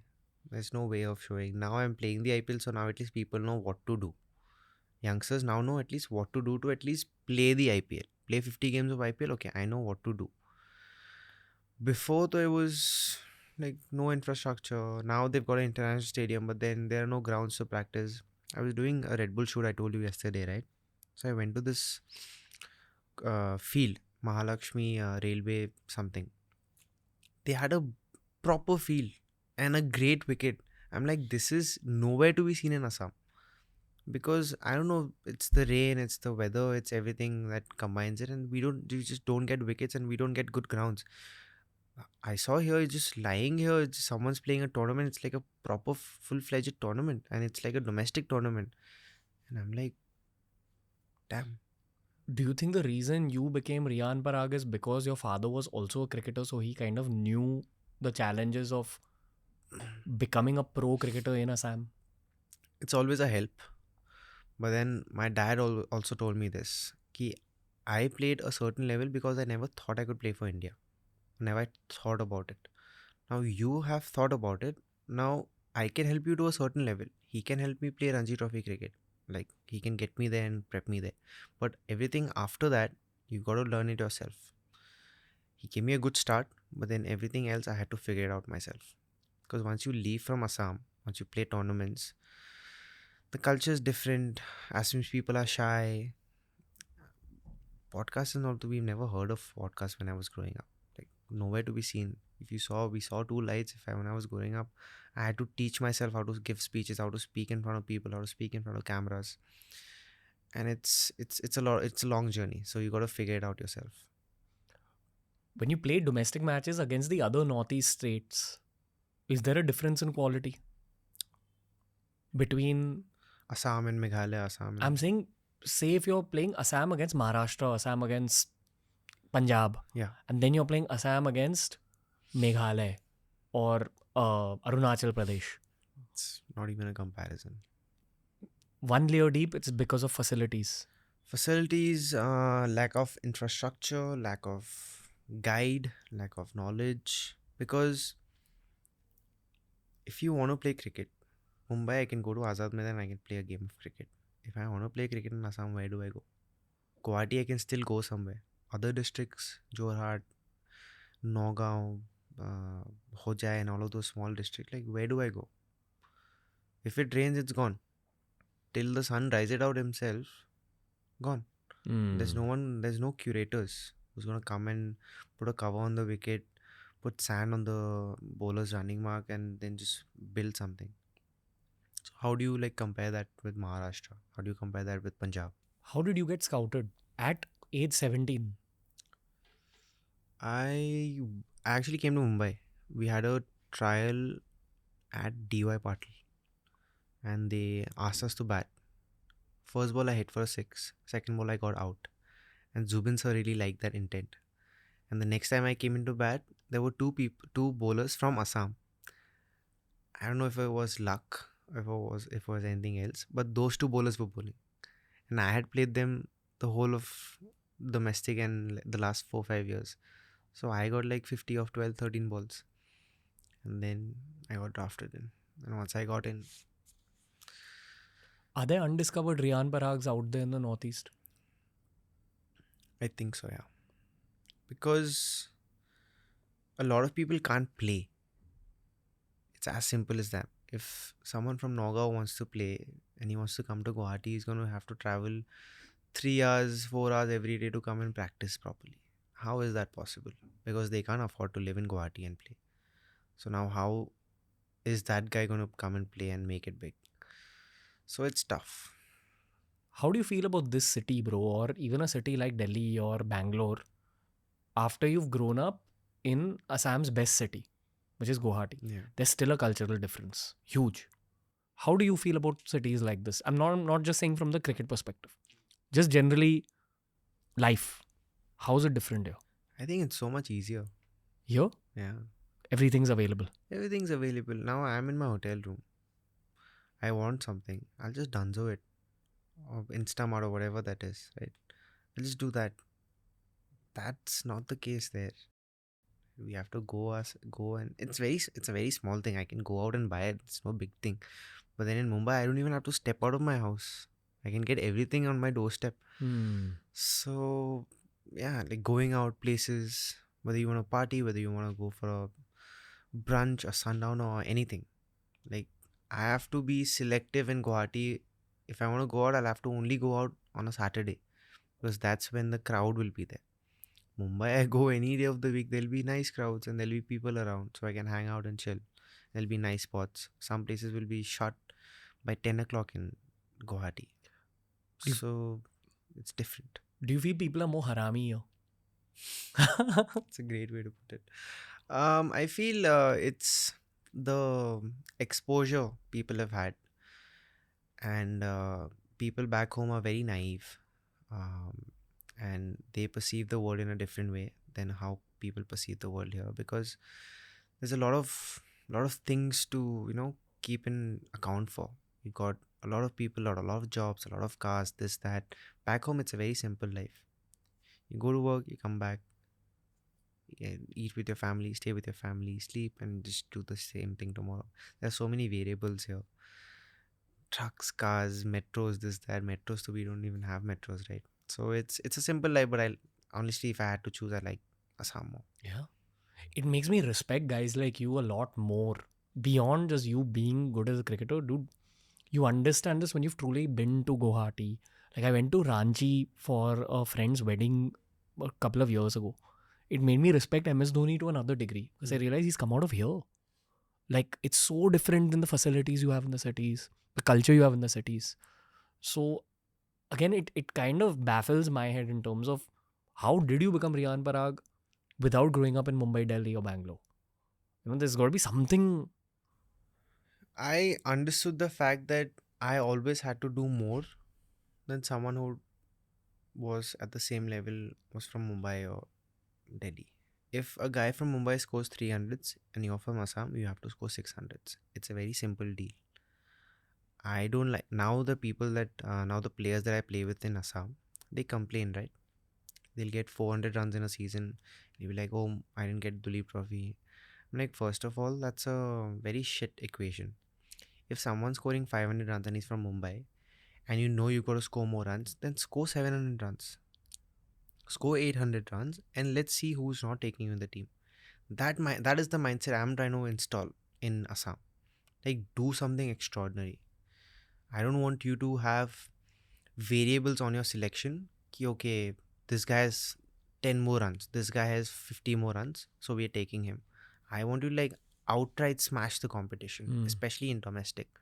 Like, get 500s in a row. Who's going to stop you from playing the other trophy? Who's going to stop you from playing Duleep Trophy, right? So once that mindset comes, I think we'll win more games. That is still coming. We played the semi-finals of the Mushtaq Ali last year. For Assam, that's a big thing. So we'll slowly get there. Don't knock on the door, break it down. Yeah, absolutely. Like, you Huh? don't give people a chance to, raise a question or any doubt. I feel like there's a bit of a return of the East Zone that's happening with yourself, Yeah, Abhishek Porel. yeah. Um, who Kumar else? Kushagra played. Yeah. There are these East Zone cricketers who are coming. Yeah, It's very nice to see. yeah, Um, I also feel like East Zone brings a certain kind of fire. yeah, We know that through Sourav Ganguly. There used to be a cricketer called Rana de Bose when I was growing yeah. up. Fast bowler, right? Yeah.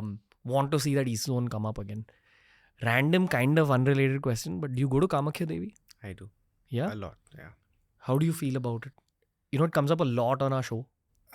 It's you have to go there and feel it for yourself. When you go down, like at the bottom, is when you feel it. It's all fun and games when you're staying outside, having that great drive up top, but then you actually go inside and then you have that 10-second window where you can actually Mata Teko. exactly. That's a different aura.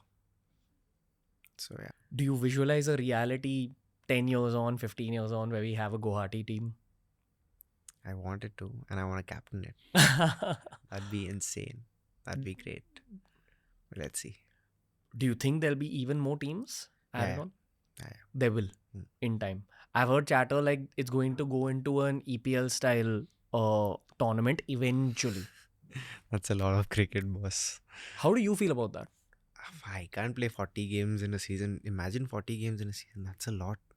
Because 40 games a season means you have to cut down at least how many months? EPL goes for how many months? 12 minus 3, 9. There's no way we can play that. Because then the whole competition will be out. Because a lot of people will have international duties. A lot of people will have domestic duties and stuff like that. It'll be a I don't think I'm not game for that. I like this. It'll be too intense on the body. Yeah, too intense.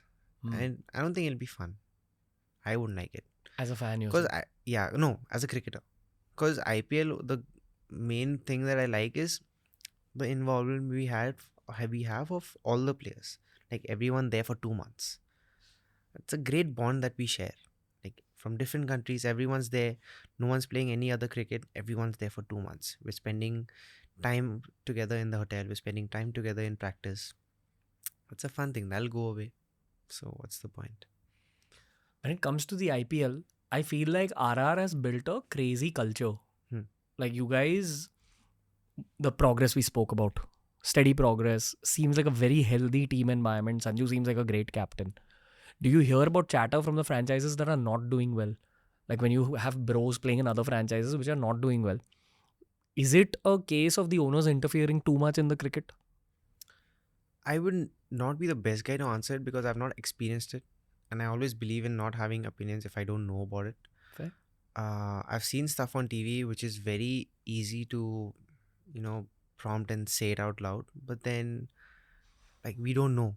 Neither have you been in some other franchise, neither have I been in some other franchise. So we are not even there we don't even have the right to judge. But then we've had chats with players on mostly good stuff. We always talk about how, because me as a 6 year old guy in RR, the management asks me how we can improve stuff. So I always talk to players. I talk to players from RCB, Mahipal, Anuj, and all. Like, what are you guys doing? Like, how are you guys handling this? How are you guys handling that?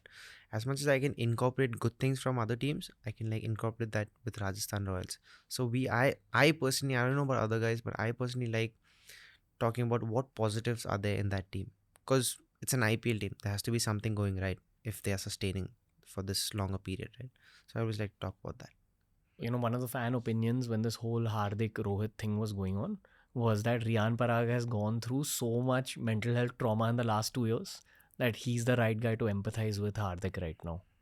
I'm nowhere near Hardik Pandya. First of all, Hardik has done insane things for our country. People forget that in a jiffy. Yeah. Hardik has won you games in the World Cup. Hardik has won you trophies. So let's not even compare me with Hardik. All I was talking to him was how was he dealing with it? How was I supposed to deal with it if I was in a similar situation, and basic cricket in general. That's all I was talking about. This whole sympathizing, empathizing Riyan Parag to Hardik Pandya, that's bullshit. Yeah. I'm nowhere close to him to even do that. He's one of the best cricketers in the world right now. Yeah. And we're all waiting to see him Yeah, come to the forefront, which yeah, I anticipate he will this yeah, World Cup. for sure. It's a bit of a brutal question, but you're a professional cricketer. And after speaking to you for almost like 2 hours, I think we're talking, I've gotten to know you a little bit as a guy also. Yeah. I do understand that even your ambition is like some other level. That's how you've even gotten to where you've gotten. You have very high goals for yourself. Now, when you're aiming that high and you're seeing how the media or some fans have treated, a great cricketer like Hardik, this might happen with you also at some point in the future. But today they are like celebrating Riyan Parag's rise, and then tomorrow again they start shitting on you. What happened with Shubman? Yeah, Last day, I think 890 runs or 800 something. some, and this year now people are starting to shit on him because GT didn't have a great season. Such an up and down curve. Are you like ready for that phase? That's the thing. I've had to face it when I was 18, 19 years old. Now, if I've gotten away from that, if I've overcome that, now I have this shield. Abhi, that's unbreakable. That's what I was talking to Anand Chulani with. I was talking with Anand Chulani, and we were speaking on what would you name your movie? I'd say Unbreakable. Because being a kid, having to deal with all of that, and then coming out on top is the greatest thing that I've done in my life. Like, period. Cricket and all, baad mein, that is the biggest achievement of my life. Coming out of this and having the season I just had. Now I'm sorted. Like I said, I have this small group of people whose opinions matter to me. Everything else is just like loud noise, white noise, whatever it is. Good, bad, anything. They asked me when I reached the airport in Guwahati. They were like, how are you feeling? Everyone's saying good things about you. And I was like, last year I came after the IPL. I was alone in this airport. My dad came in this car, came in the same car, and we went off home. Now you guys are coming because I've had a good season, which is well and good. I appreciate you guys coming, but then none of this actually matters to me, because they say this in English, in a quote, right? If your phone's not ringing when you're suffering, don't pick it up when you're on top. So my phone wasn't ringing, and not that I'm saying I'm on top, but then I'm on that path, so I'm not picking up any more calls. No new friends? No new friends. That's an actual mentality you have, I feel now. Yeah. Right? Little bit blocked out. Want to just stick to your own crew. Well blocked out. How many people want to be your bros now? A lot. You were able to pick it up? Yeah. Because they were not there, no, last year. They were not there. So now I know. How's your human experience outside the field, man? Like now, especially after getting off this third highest run scorer thing. People be gifting you things, sending things to you, calling you. Phone is full, like notifications are off. People I don't meet. Instagram I don't check. So no one has access to me. I don't let anyone have access to me only. Other than mama. Huh? Other than your mom. Of course. Mom, dad, a few other friends, and that's it. Uske siwai, I don't need many people, dude. You don't need a lot of people in your life. It's an exaggeration key. Oh, you need to have a big group of friends. If that works for you, sure. Personally, it doesn't work for me. I get distracted because I'm not here to please anyone. I keep my life very transactional. I'll say this out loud, is apart from those 4-5 people, which is unconditional love, everything else is transactional. If I'm not getting love from you, if I'm not getting money out of you, if I'm not getting knowledge out of you, I don't want that conversation. Now with you, I can share my story. So this is giving me something. You are gaining something from this. And it's a very transactional story. It's very blunt, but it's very transactional. And I feel that's mature what you're saying. Yeah, and I feel a lot of people do so many things just to please someone, or just so that they don't get upset. Okay, he'll be upset. I'll just go to this party. You're not benefiting anything from that. That guy's gonna forget after that night. So I think I like to keep it like that. And if I'm not gaining from a conversation, I don't engage in it at all. The one aspect I feel bad about when it comes to young cricketers is I see some young cricketers at parties and I see the vultures around a lot. I'm like, poor guy. And a lot of, I feel you're a street smart guy. Not everyone is as street smart. Yeah. People are not able to pick it up. True. I'm sure you're getting Rolexes and all that gifted from people. Rolexes, parties, invites, VIP booths and everything, whatever goes on in a party. Yeah, it's very easy. It's tempting and it's very easy. It's very easy to give in. I don't blame people who give in because it's that easy. But then that's the differentiator between a good player and a great player. Intoxication shouldn't get to the great players. Yeah, I always say this: good players make mistakes and learn. Great players watch the good players make mistakes and never make them in the first place. And that applies for cricket and life. What were your mistakes? Listening to social media, letting other people's opinions affect me.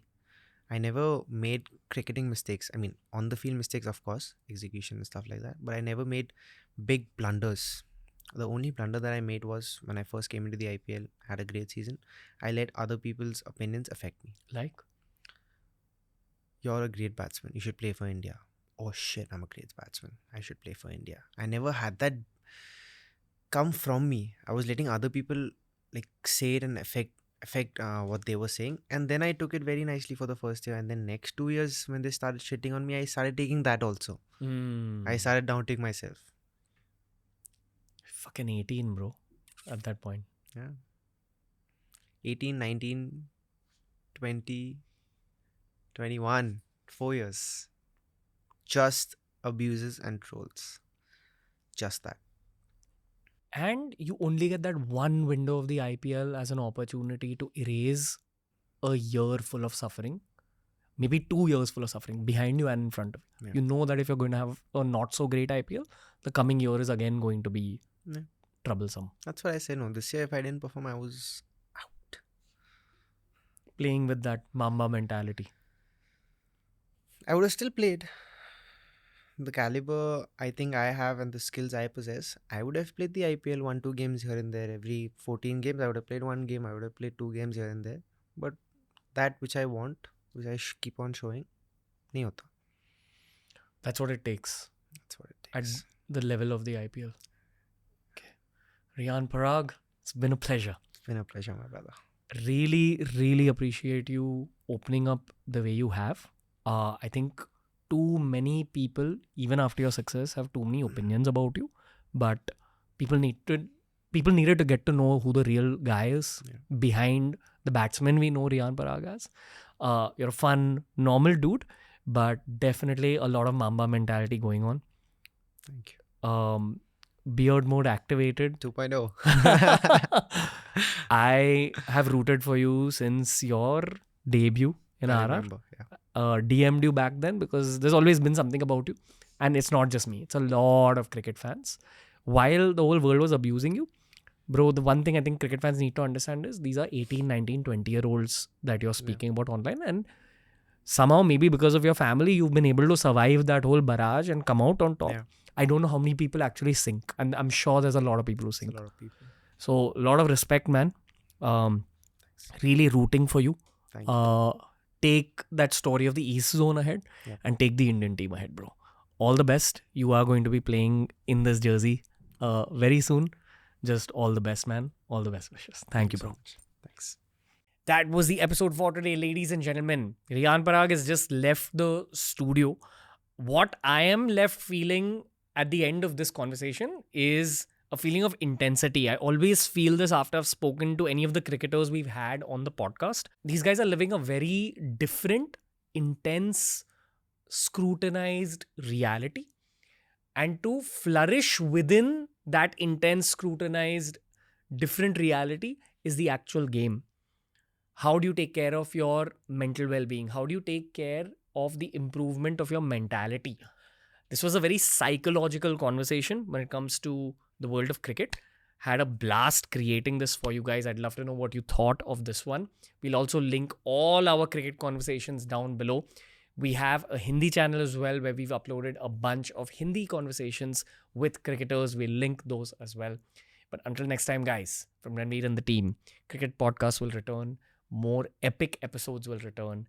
And we will see you later.